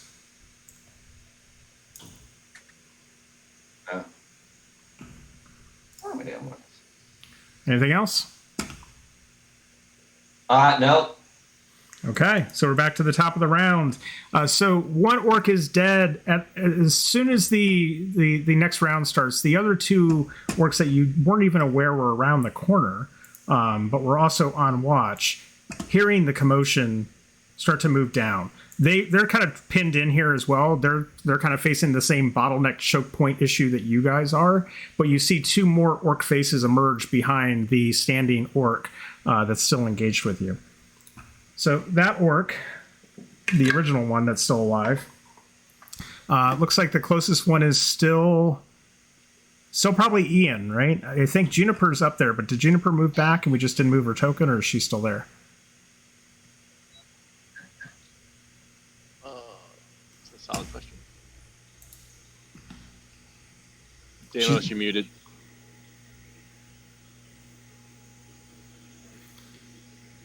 Okay. Is that better? Can you hear me? Yep, Yeah. there you go. Yes. So she did hop back. She's next to me. Okay, I assume she was doing hit and run. I just wanted to confirm, just in case she was getting a little bold and ballsy here. Okay, so for that orc swings and yeah. So that's a 7. So Ian, the orc attempts to slash at you again, and this time you're able to get your shield and strike away the blow. You don't take any damage. And that's the orc's turn. So let's go back to Deimos. Okay. Now let's try this again. With a loud yell, I flail my new bone staff above my head and I try to thrust this guy in the gut one more time. Okay, so you can't really flail it above your head because of the confines of the room, but you're able to sleep past the targets to get to the range and try to stab with the bone staff. So no room for wild movements, Joe. 12 does not hit. So yeah, as you come in again, you're adamant. You want to break this thing in properly, and you just can't seem to hit the orc. Okay, so actually, crap! I keep forgetting that that's not what I wanted to do. Right, you wanted to grapple at some point. I wanted to grapple it. Yeah. So have your bonus action. Yeah, I guess I'll make it. Yep, but I can't grapple with a bonus action, can I? No. No. So yeah. So let's try turning sidekick. I'm gonna turn and sidekick this guy. Okay, unarmed strike. Go for it. All right. Different die. Come on. Ooh, 18. Woohoo! 18 hits. Yay. And then that's a 1d4. Okay. 3 plus 2, right? So 5. No, 6. 6 points of damage. Okay, so yeah, so you take advantage of the space and you crouch low and you just get the kick right off into the gullet of the orc. And he reels back as he's tasting whatever he probably ate for breakfast this morning. Yeah. Take that and I watch him double over in pain. Anything else for you? I'm gonna hop back as well. Okay, so we're up to Juniper. Two of you are kind of weaving Right. in and out as you can around Ian using your smaller frames here. Actually, your frame's not that small, but she's fairly wide.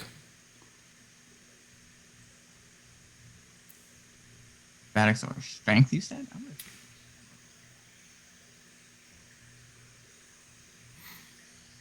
Oh yeah, if you do a grapple, it would be No. athletics versus contested check against athletics acrobatics on the York side. Okay. No, hers is kind of abysmal. All right, let's slash with the rapier again. Yep. And so she's gonna try and thrust her rapier into the orc's thigh. Okay. 1d8. Sorry, not 1d8. Sorry, +4 to whatever your hit is. So give the roll.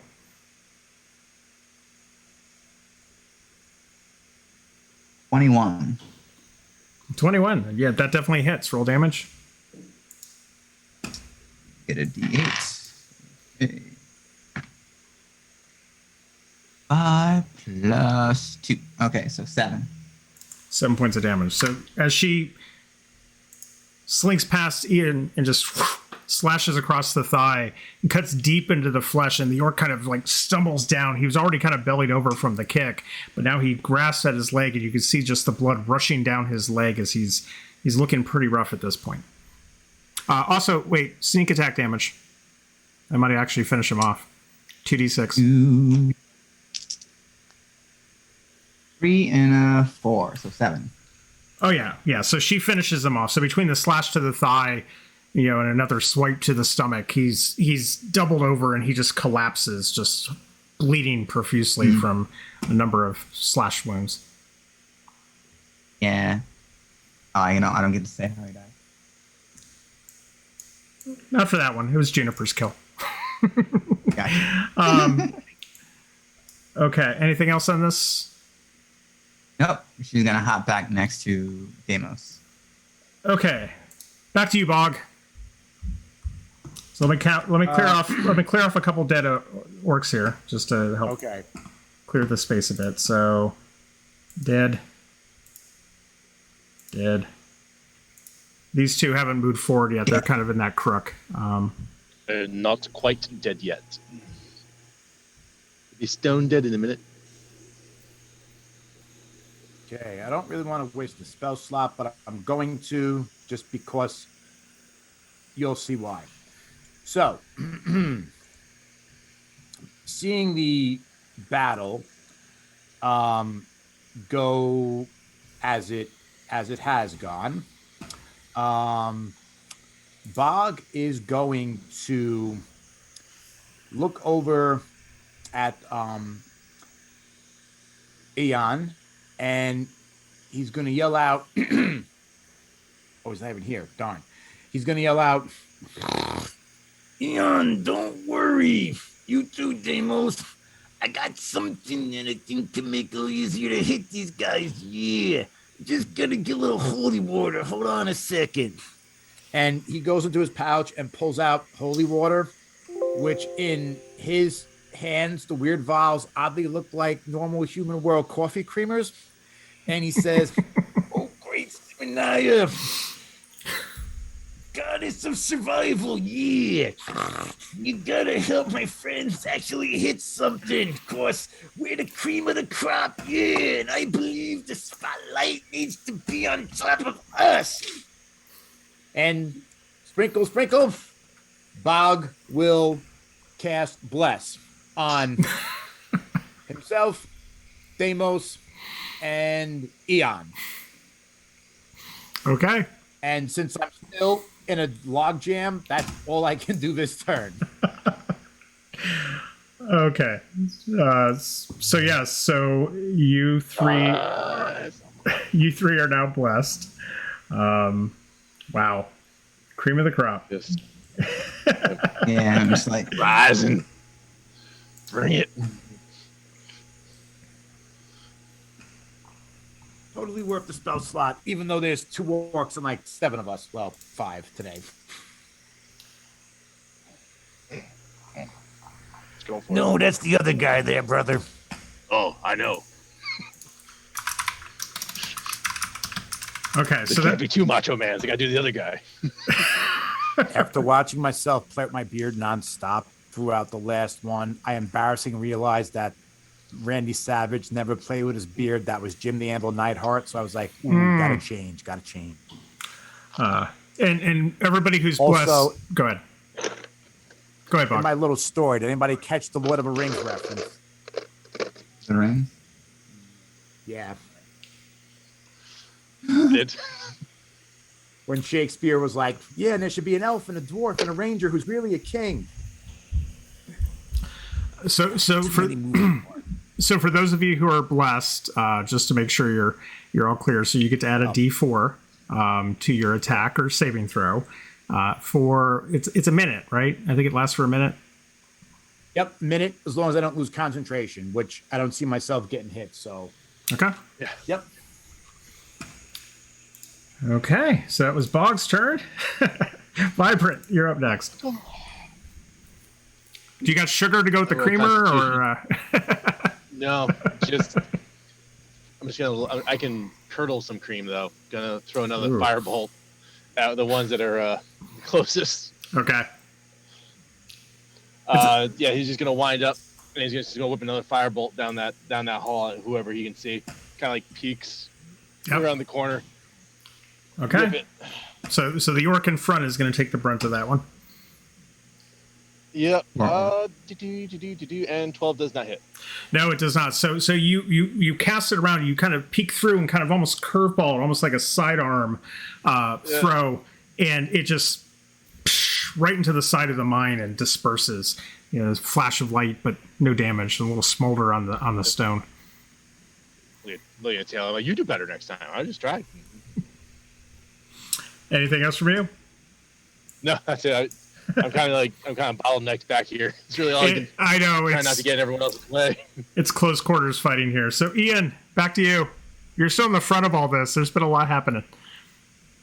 Yeah, can I use Divine Smite again, or is that only a one per? Is that a one-off? For spell slots, I thought it used. Yep, you expend one spell slot. But it's when you hit. All right, so I can use it again. Right. Okay. And actually, you didn't use it before technically because you have to hit with a melee attack for Divine Smite to work. Okay. So it's conditional, right? So you have to hit, and then you can expend the spell slot to add the damage. So Doesn't even matter. well, wait. So I rolled a Blessed. 6. You're blessed. right. So you rolled. You're blessed. You rolled a 6, plus you've got your modifiers, right? So make sure you add those. I think that gets a plus 5. And then roll the d4. You've got the bless. You might still be able to pull this out. We're like giving it all the help we can. Come on. You rolled a 5? 5. Wait, Yes. how do you roll a 5 on a d4? Oh, D4. I rolled a D6. Sorry. Oh, Jesus. That's the D4. There we go. One of these things just doesn't belong Last here. player count. Shut up. 1. I had such high hopes for these dice when I got them. Can we just give him the 5 on the D6 Yeah. after all that? Well, and that's the sad guy part. The guy sneezed. He's distracted by my firebolt. Yeah, you were so close. You were so close. Yet you, I kind of felt like I was. yeah. But unfortunately, you missed after all of that. I think you're just overthinking it now. Oh, anything else on your turn? No, I think I'm just going to skulk away down the corridor behind everybody else. Just sit in the corner with your knees up. Just. Not what's done. I'm a good paladin. I'm a good paladin. I'm a good paladin. So we're gonna go ahead and the orc. Yeah, so the orc's gonna move forward. It's using its aggressive, even though it's close quarters. So that gives it basically free movement on its bonus action, and it's gonna chase down into the corridor to get to Ian. The other one is right on its heels, but he can't quite get it there. So Ian, that one's gonna attack you. Great. And he rolled a natural 1. So yeah, so he charges at you, and he's got a great axe in his hands. And as he tries to swing the great axe up, it hits the top of the cavern within the tunnel. It was a lot wider in the chamber. It's a lot narrower in the tunnel. So as soon as he swings, it catches, and you just see him kind of holding, like his axe is stuck, like at the rock, and he's trying to pull it forward. And now he's looking a little perplexed as to why it's not coming down.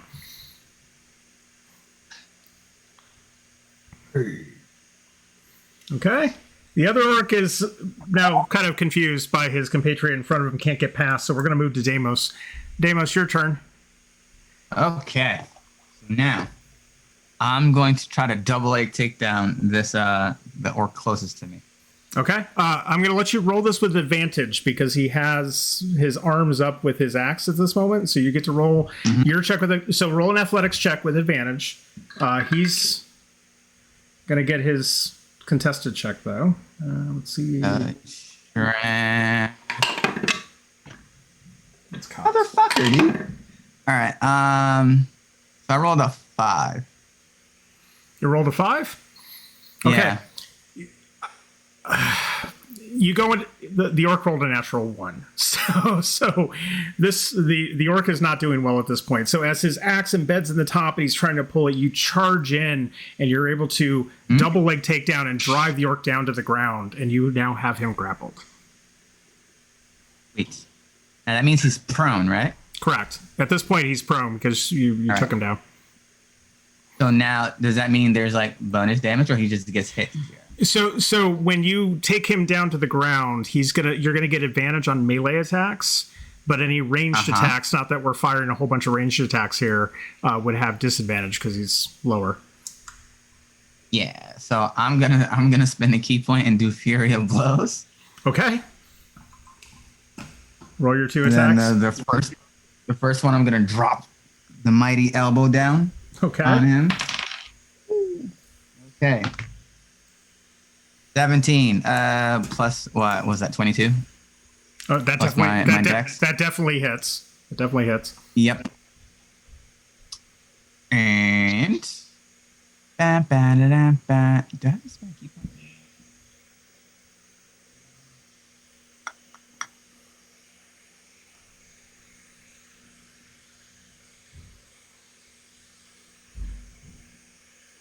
I don't remember. Do I have this one to keep on to do that? For flurry of blows. No. Hand of harm. You can't do Fury of Blows and Hand of Harm. It's one or the other. Right. Oh, okay. All right, no worries. Okay, so that was one, and the second one was another 17. So plus 5, that's 22. That hits. So I'm gonna drop the elbow and a hammer fist. Boom. On top, I'm gonna drop an elbow on to the right side of this guy's face, and then with my left hand, I'm gonna drop it on the left side of his face. Okay. Bang! Smash down on top of this guy's face. And what's the damage on the second one? I didn't roll damage on either of them. Oh, I thought you said the first one's a 1. I'm sorry. So yeah, so roll the damage for the 2 attacks. No. I misheard. Both 1d4s. Yeah, 1d4 plus 2 for you. Is that what? Plus 3. Plus So 3. 6 on the first one. Okay. So 6 on the first one, and 5 on the second one. And 5 on the second one. So yeah, so you double leg him, you take him down, and wham, and then come back down with a hammer fist right across the bridge of his nose. His nose explodes, and the blood just kind of spreads across his cheeks. He's looking pretty pained at this point. I hear, and blood starting to go into his mouth, and he's gurgling a bit. Yeah. Now, because he's prone, like if I got off him, does he get up, or just like he has to roll to get up? No, so he wouldn't roll, but he would have to use half his movement to get up, and that's not really of consequence in these close quarters. But that's typically how you would stand up from a prone situation. You use half of your movement. Okay. But he's not going to be able to I'm do gonna that, and so like because he's grappled, he would have to break out of your grapple first. So when we go around to his turn again, he could do a contested check to try to get away from you, unless you release him. So if I stood up, that would be a release. Yeah. I would say that you basically you're done with your grapple. Yeah. Okay. Yep. I'll just pass my turn. Okay, so Juniper's next, and keeping in mind that this guy's down on the ground, she would have an advantage here if she wanted to try to slash him with the rapier. She would or would not? Would. Melee attacks on a prone creature would have advantage. Yeah. That was my whole reason for wanting to do it 2 turns ago. Okay, so Juniper, she's gonna roll forward, and she's gonna come down with the thrust towards this guy's throat. Okay, roll the attack. Yeah. No. Give me the blood. Remember, you had advantage. That would be. Oh, okay. So I rolled a 6. Okay, you can roll twice though, and you choose the higher on advantage, right? So, Okay. Let's do this. 14. that's much better. Okay. Okay, that definitely then, that definitely hits. So you don't have to add modifiers. 14 will hit. So roll the damage. No, that was with the modifier. Oh, okay. Well, I rolled that's a 10.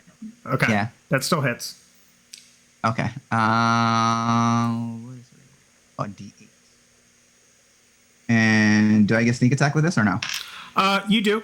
You may not need it, but Oh, 3 plus 2 is 5. 5. So that's enough to finish this orc. So if you want to tell me how I'll give you this one because you planned this one out pretty well. So if you want to explain how this orc meets his end. So Juniper calmly walks up to this orc with death in her eyes and slowly holds the point of her rapier to his throat, smiles, and slowly skewers the orc. And blood curdles.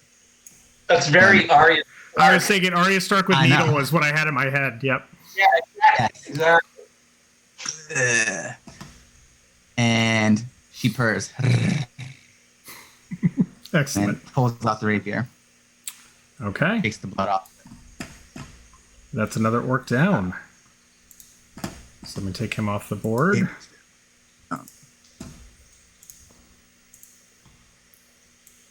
Okay, anything else for you, or for Juniper, I should say?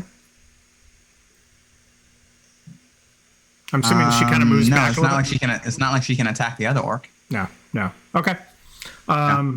So Bog, we're back to you, sir.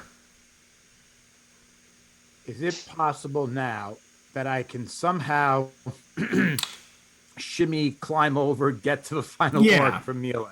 Yeah, especially as you're moving, because you're moving through allies at this point.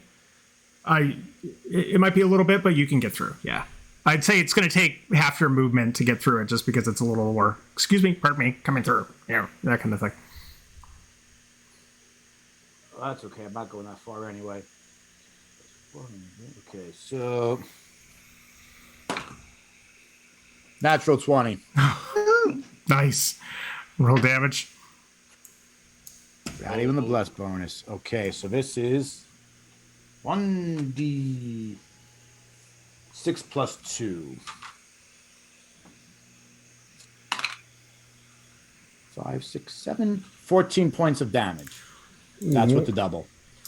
Wow. Yeah. So the orc that's standing there that you come, I mean, he's got this look in his eyes where you can realize now, having seen all of his compatriots fall, he was thinking about maybe I should turn, but you just wail into him and he just bones crush, heaves down, and he's barely standing from your attack. Barely standing, like thread, like tiny little thread. Well, then I will end my turn. Okay, Vibrant. You've got a very damaged orc. I will kind of just lightly toss the firebolt at this one. Just kind of like, just see if we can just tap him off. He looks not so withered. Just kind of see if this does it. And that will be a 14. That hits. Total. That hits. All right. Hey, 10 points of fire damage. Tell me how the orc's put out of his misery. I like to think I just I lobbed it so light and it kind of like just hits him and he just kind of like the fire just hits and he just like falls over like he's been stunned. And like the force of the blow, and it's like falls back. Yeah. It just he's and you see just falls back prone, not moving, not breathing. It's like a 1-2. It was like a 1-2 hit right after Bog goes, and then just he's like stunned from the hit from Bog, and then I just kind of A lot happens in 6 seconds. So. exactly. So Try telling my wife that. But no. I know. I'm working my way up to that. Anyway, so all the orcs now have looked to be defeated. The tunnel appears to be clear. What would you like to do? Searching the bodies. Yeah. Yes. That's a 3. Hey guys, there's some dead orcs over here. Investigation or perception? If you're actively searching the bodies, I'm going to say investigation, because you're kind of feeling around, touching pockets, that kind of thing. Cupping areas. 17. So That's 18. So as you kind of pick around in the pockets, you find what between the two of them 30 silver pieces. Actually, the four of them. Sorry, 30 silver pieces, 240 copper pieces. And one of them actually has another one of those fist-size gold nuggets. You find it kind of tucked in underneath the armor of one of them. Like he was obviously trying to conceal it or hide it from those around him. Okay, so I'll keep the gold nugget, and then I'll split the silver and the copper with everyone else. Okay. Ian, you're the educated paladin with the math skills, so you can figure out how that all gets divvied up. 8 pieces of everything were there? I think it's divine calculation. Isn't that your feat or something like that? Or? Right. Divine. I said 30 silver and what was it? 240, 250 copper. Yeah. And there's 7 of us now. No, right now there's only 5 of you together. Two of you. Yeah. Yeah. Get 6 silver, and we each get 50 copper. Definitely 50 copper. Yeah, 50 copper. I think 50 copper. There you go. Nothing. Wow. No, Like, none no, of you- we all got you just had to look at the body express. We were all smiling, nodding, and laughing. We all got the Rain Man reference. It's All right. Sure you did. All right. So yeah, 6 silver, 50 copper each. and as you're perusing the bodies and looking through the tunnel, you notice that there is a doorway to the east. And if you looked around the bend where the orcs had come, you notice that there's also another doorway to the east as well. So this U shape that you see, this almost magnet-like shape, there's essentially a doorway at... I keep clicking the wrong screen. Sorry, guys. There's a doorway at both places, here and here. I want to look down the hall to the north. Okay. If everyone else is kind of like investigating by, I'd kind of walk over everyone and look at that hallway going to the north just to see if I can spot anything going up that way. Give me 1 second. Those doors are on the right. I am following the left-hand wall. So that's, as you go around that way and you look to the north, what you see is essentially a rather large chamber. And because of your dark vision, because you can see inside the chamber, you can make out what appears to be a cave-like entrance, or at least a deeper tunnel in the far back of the chamber.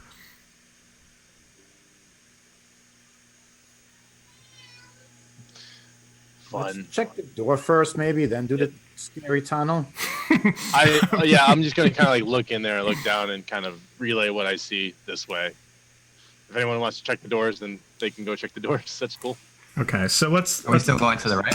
yeah, so let's just reposition a little bit here. So I'm going to put, boop, there you are, kind of looking into the room, and then the rest of you are at the doorway. So as you go to the door, so these doors, and you notice they're similar. I'm going to basically say that you kind of looked at both of them. They're heavy iron doors with iron hinges. The doors themselves have a number of scrapes and dents, as if something or some things had been beating on these relentlessly, trying to open them. But both of them appear to be closed. They appear to be intact, but they are, heavily scratched and damaged from the outside.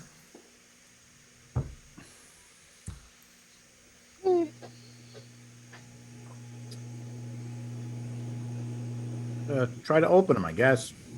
Yeah, let's do it. So you go to attempt to open the door, and it's not so much that it's locked, but it's not moving. Like something, it feels like the door itself is like being barricaded from the inside.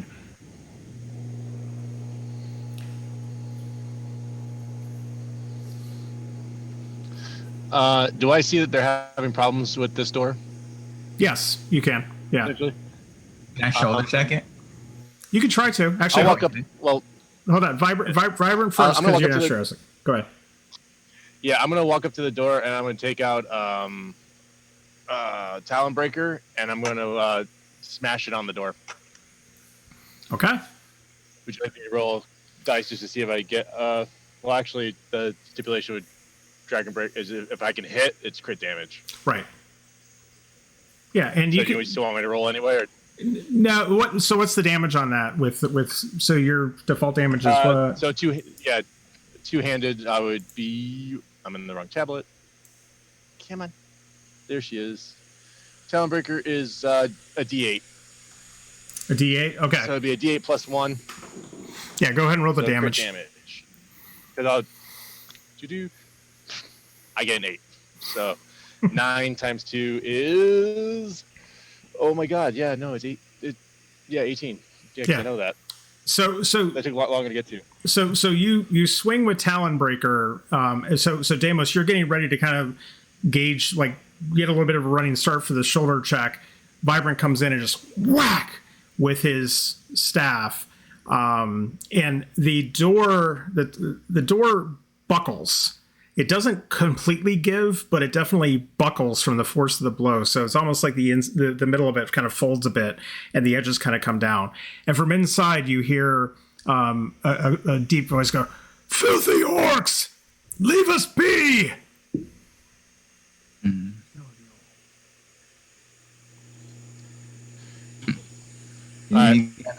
You guys hear that?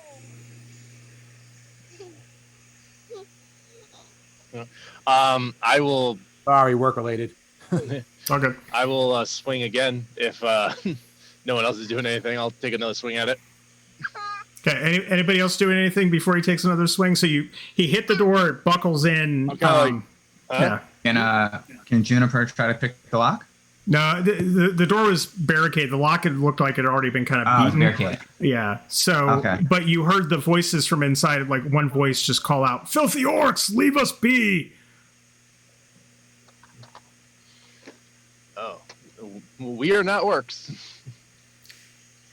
Yeah, they're all dead.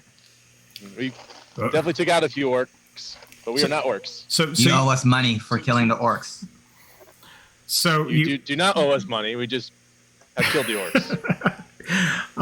so you hear Speak for within yourself. you hear within the room kind of a crisscrossing of voices, some in a kind of a whisper tone, some in another stressed tone, and you hear a distinct voice say, "Friend, if they've killed the orcs, maybe it's safe." It is safe to come out. You don't have to be worried. Og says, I think when I open the door, I should be smiling. Yeah. Thumbs up. Taylor's nodding. So you start to hear, what sounds like the movement of metal and pieces being moved and timber, and after a couple of minutes, the door starts to open. It's a little more difficult now because you've cratered it a bit, but they start to open the door, and what you see peer around it is a dwarf with a long red tangled beard. He has a miner's hat kind of sitting toppled a little bit on his head. There's a candle light at the top, so it's like the wax candle, not currently lit. Dressed in mining clothes, but a little bit more upscale in a way. And you can see the glint of his pickaxe in his hand as he peers out. And he's looking at you and looking at the party, sees the bodies of the orc. "What brings you here?" Well, some of us are looking for a white dragon. One of us is looking for a black dragon, and we were told this is a shortcut. That we happen to meet some orcs in. I don't know anything about dragons, You but seen any dragons around these parts? I haven't seen anything but this mine for a very long period of time. And then these damn orcs came in, took some of us, killed others.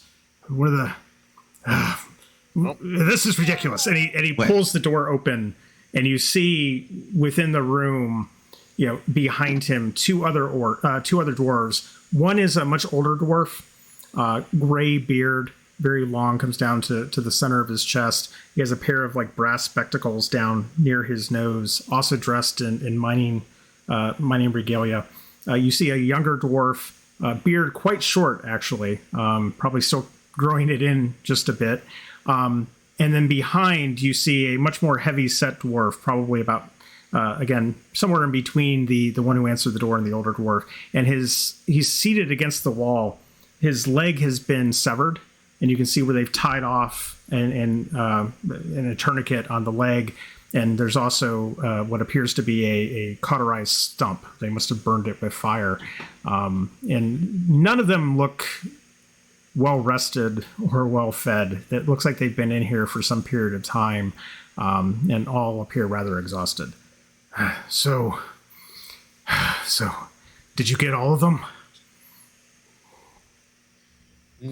All of them that came across the path. we've maybe just begun, I guess. We only have just entered here maybe a day ago, and have been trying to make our way through. We were told by what the heck? I don't have it. The two kings there. Fiddlestick and Double Dop. Those were the Told us inventors. about this shortcut. Those were Oh, the those are the inventors. Yeah. Oh, come on. I have them. Yep. Yeah, Nerkly and Kobaz. Okay. At the sound of Nerkly and Korbaz, the one dwarf, his expression, which has been trepidation and suspicion, softens a bit. Yes, their Nomengard is good friends of the mine.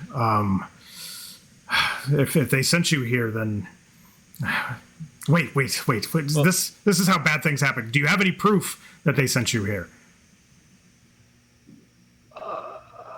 While he looks for proof, Bog is going to say, He gave us papers. Well, just so you know, so far we killed 14 orcs, an ogre, and a boar. Yeah, that's what the death count is. You have any idea how many of these things are to start with? So Or are we killing some more? So as you chime in, they first kind of take notice of you. So you see them kind of grip their pickaxes a bit more. The one on the floor with one leg Smile. kind of Smile. shuffles back a bit. There we go. Careful, Dorf. You don't want to add to the body count. You don't see many of your kind here. That's a impressive number. I don't know. I don't know if that's all of them or not. My name is Dundle Earthhorn. I'm the assistant foreman for this mine. The Darkstone Minerals Mining Company owns this facility. Probably about 10 days ago, the orcs came charging in, and we did our best to fight them off. But we're not warriors. We're miners. Several of us were killed. They took others prisoner, including the foreman. The four of us retreated here and sealed the doors. Through here is the exit to the eastern side of the mountain. So we thought if we could. "Was his name?"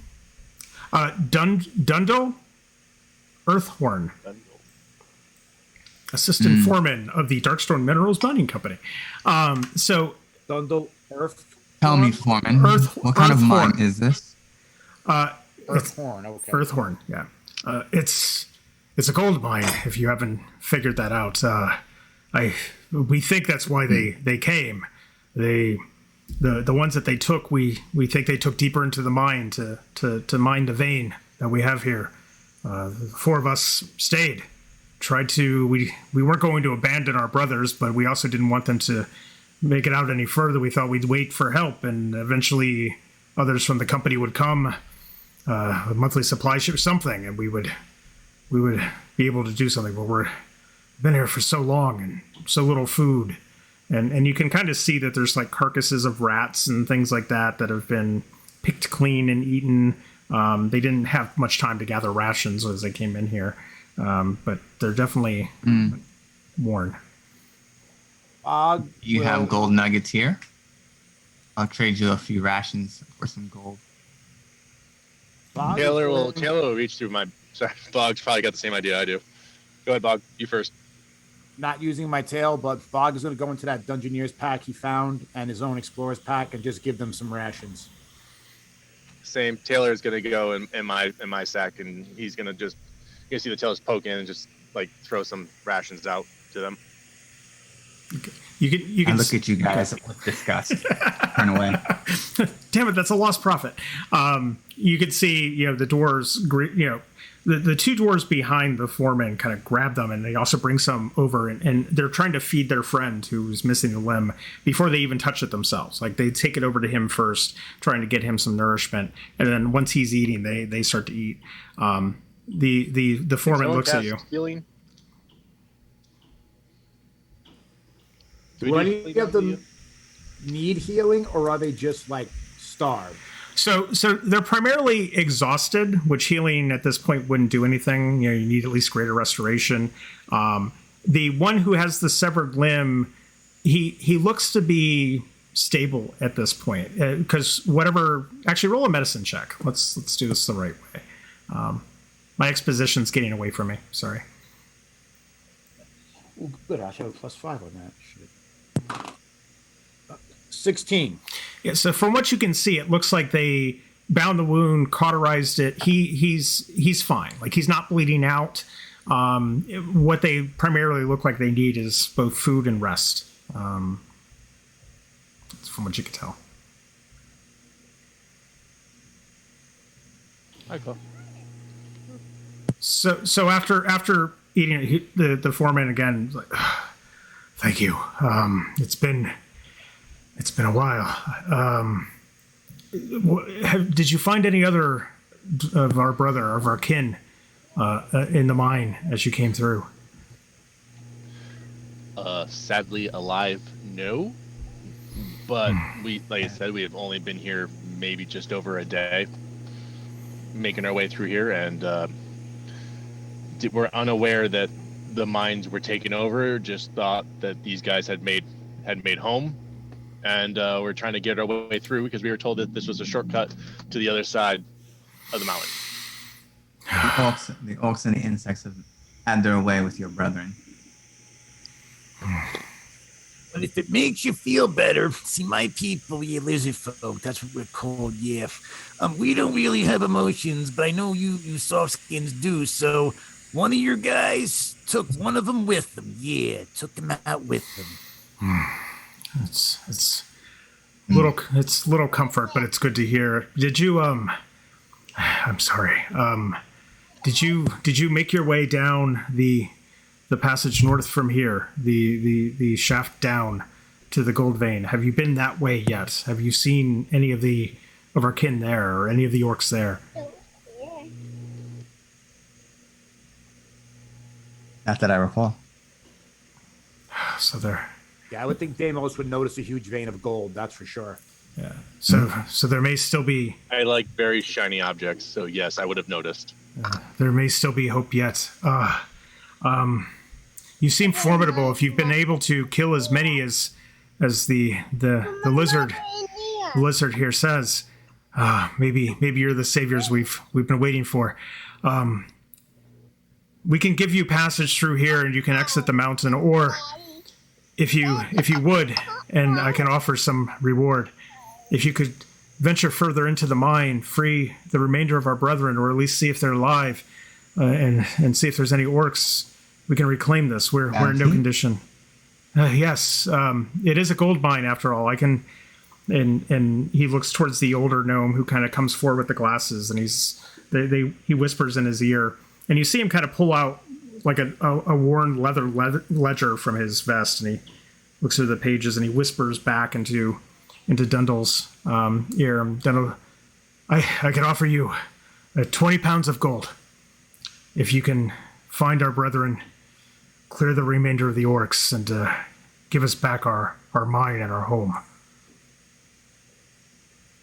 And not renege on that deal. Dwarves always keep their word. I can't say the same about elves, as he notes your ears and whatever. But if you do that for us, we'll give you the 20 pounds and safe passage through to the other side of the mountain. Consider it done. What say the rest of you? Keith, you're muted. Didn't you say 40 before? No, 20 pounds. 20 pounds of gold. 40 pounds of gold. 20 pounds. 20. 20. 40. It's my dwarven accent. It gets ahead of me sometimes. 20 pounds. 20 pounds of gold. Double it. He looks at the older. He looks at the older dwarf, and he looks back and. Oh, fine. 40 pounds. 40 pounds. We can do 40 pounds of gold if you save our brethren if they're still alive. Bring back proof that the orcs have been cleared, and we'll give you safe passage. As this was happening, Bog left the room and has now returned, and he's dragging the orc bodies behind him. And he just starts stacking them in a room. He's like, Well, here's 4 of them. I'm kind of hungry, excuse me. and he takes a huge bite out of one of them and is like, Sorry, was kind of like feeling peckish. Yeah, but if you guys need more food, you're welcome to have these. This is quite a delicacy where I'm from. Yeah. You'll give us 40 points for going down there and trying to find them, and trying to free you guys, clearing out the rest of the orcs. If it turns out that your brethren are dead, we're still getting paid for going down there to make the attempt to find them. If they're Well, alive, we're clearing out. We're clearing out the. Yeah, we're clearing out the rest, but if there are no survivors, then that's not on us. We're still getting paid for clearing out the mine. agreed. I hope they're survivors I don't because the prisoners that they took, I think they took to mine. I think they're after the gold themselves.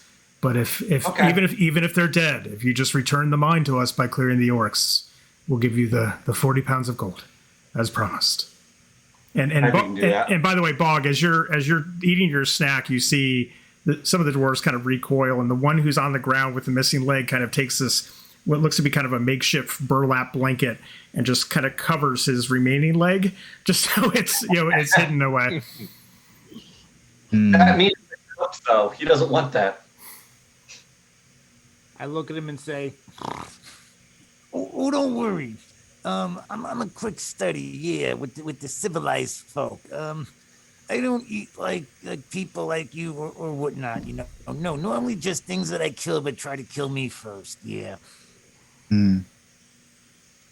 So the dwarf foreman steps forward and extends a hand. I guess who's been doing most of the negotiations here? Vibrant, Deimos, Bog's eating. So so I just got a level bounty, so okay. I wouldn't Yes. say mostly that I've done negotiations. If someone offers me something for it, then yeah, I'd accept. But this seems like a solid, a solid justice thing to do. We're here. Why not just try to help them out because we're talented to do so? Plus, Justice, we still huh? gotta find girls Can you eat to justice? flesh it. You And don't justice need, buy you clothes or shelter. don't need much to live on, and I usually sleep in the woods, bud. Makes one of us. I'm not a big fan of mine owners. Of mine Big owners. fan of what? Okay. Well, keep in I mind, Let's guess go there's- get this bounty. this is the foreman and the crew. I don't know if they actually own the mine per se, but you don't know if they own the mine per se, but they're just working. They're hardworking blue collar guys. So can I go and shake the dwarf's hand? Yes. Yeah. So the dwarf takes your hand and does that deep grip where he kind of grabs your wrist. That deep handshake. Okay, we have a bond then. 40 pounds of gold. Orcs are dead, and our brother's saved if they're still alive.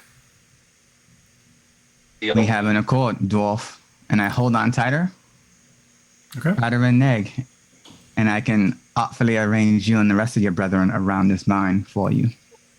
Make an intimidation check. Just that's feeling very intimidation-y. Yeah, let's try. Do. Oh, 19. 19. So that you kind of, for the first time probably since you started the discussion, you see the dwarf his eyes kind of peered back a little bit, recognizing that you mean what you say, and kind of wondering maybe a little bit about who he's thrown his lot in with for this, but he nods and releases the handshake.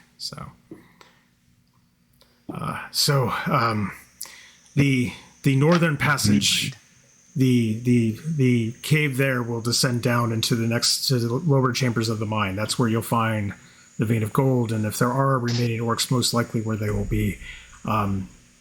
If okay with you, we'll secure the room and wait for you to return. We're in no condition to fight.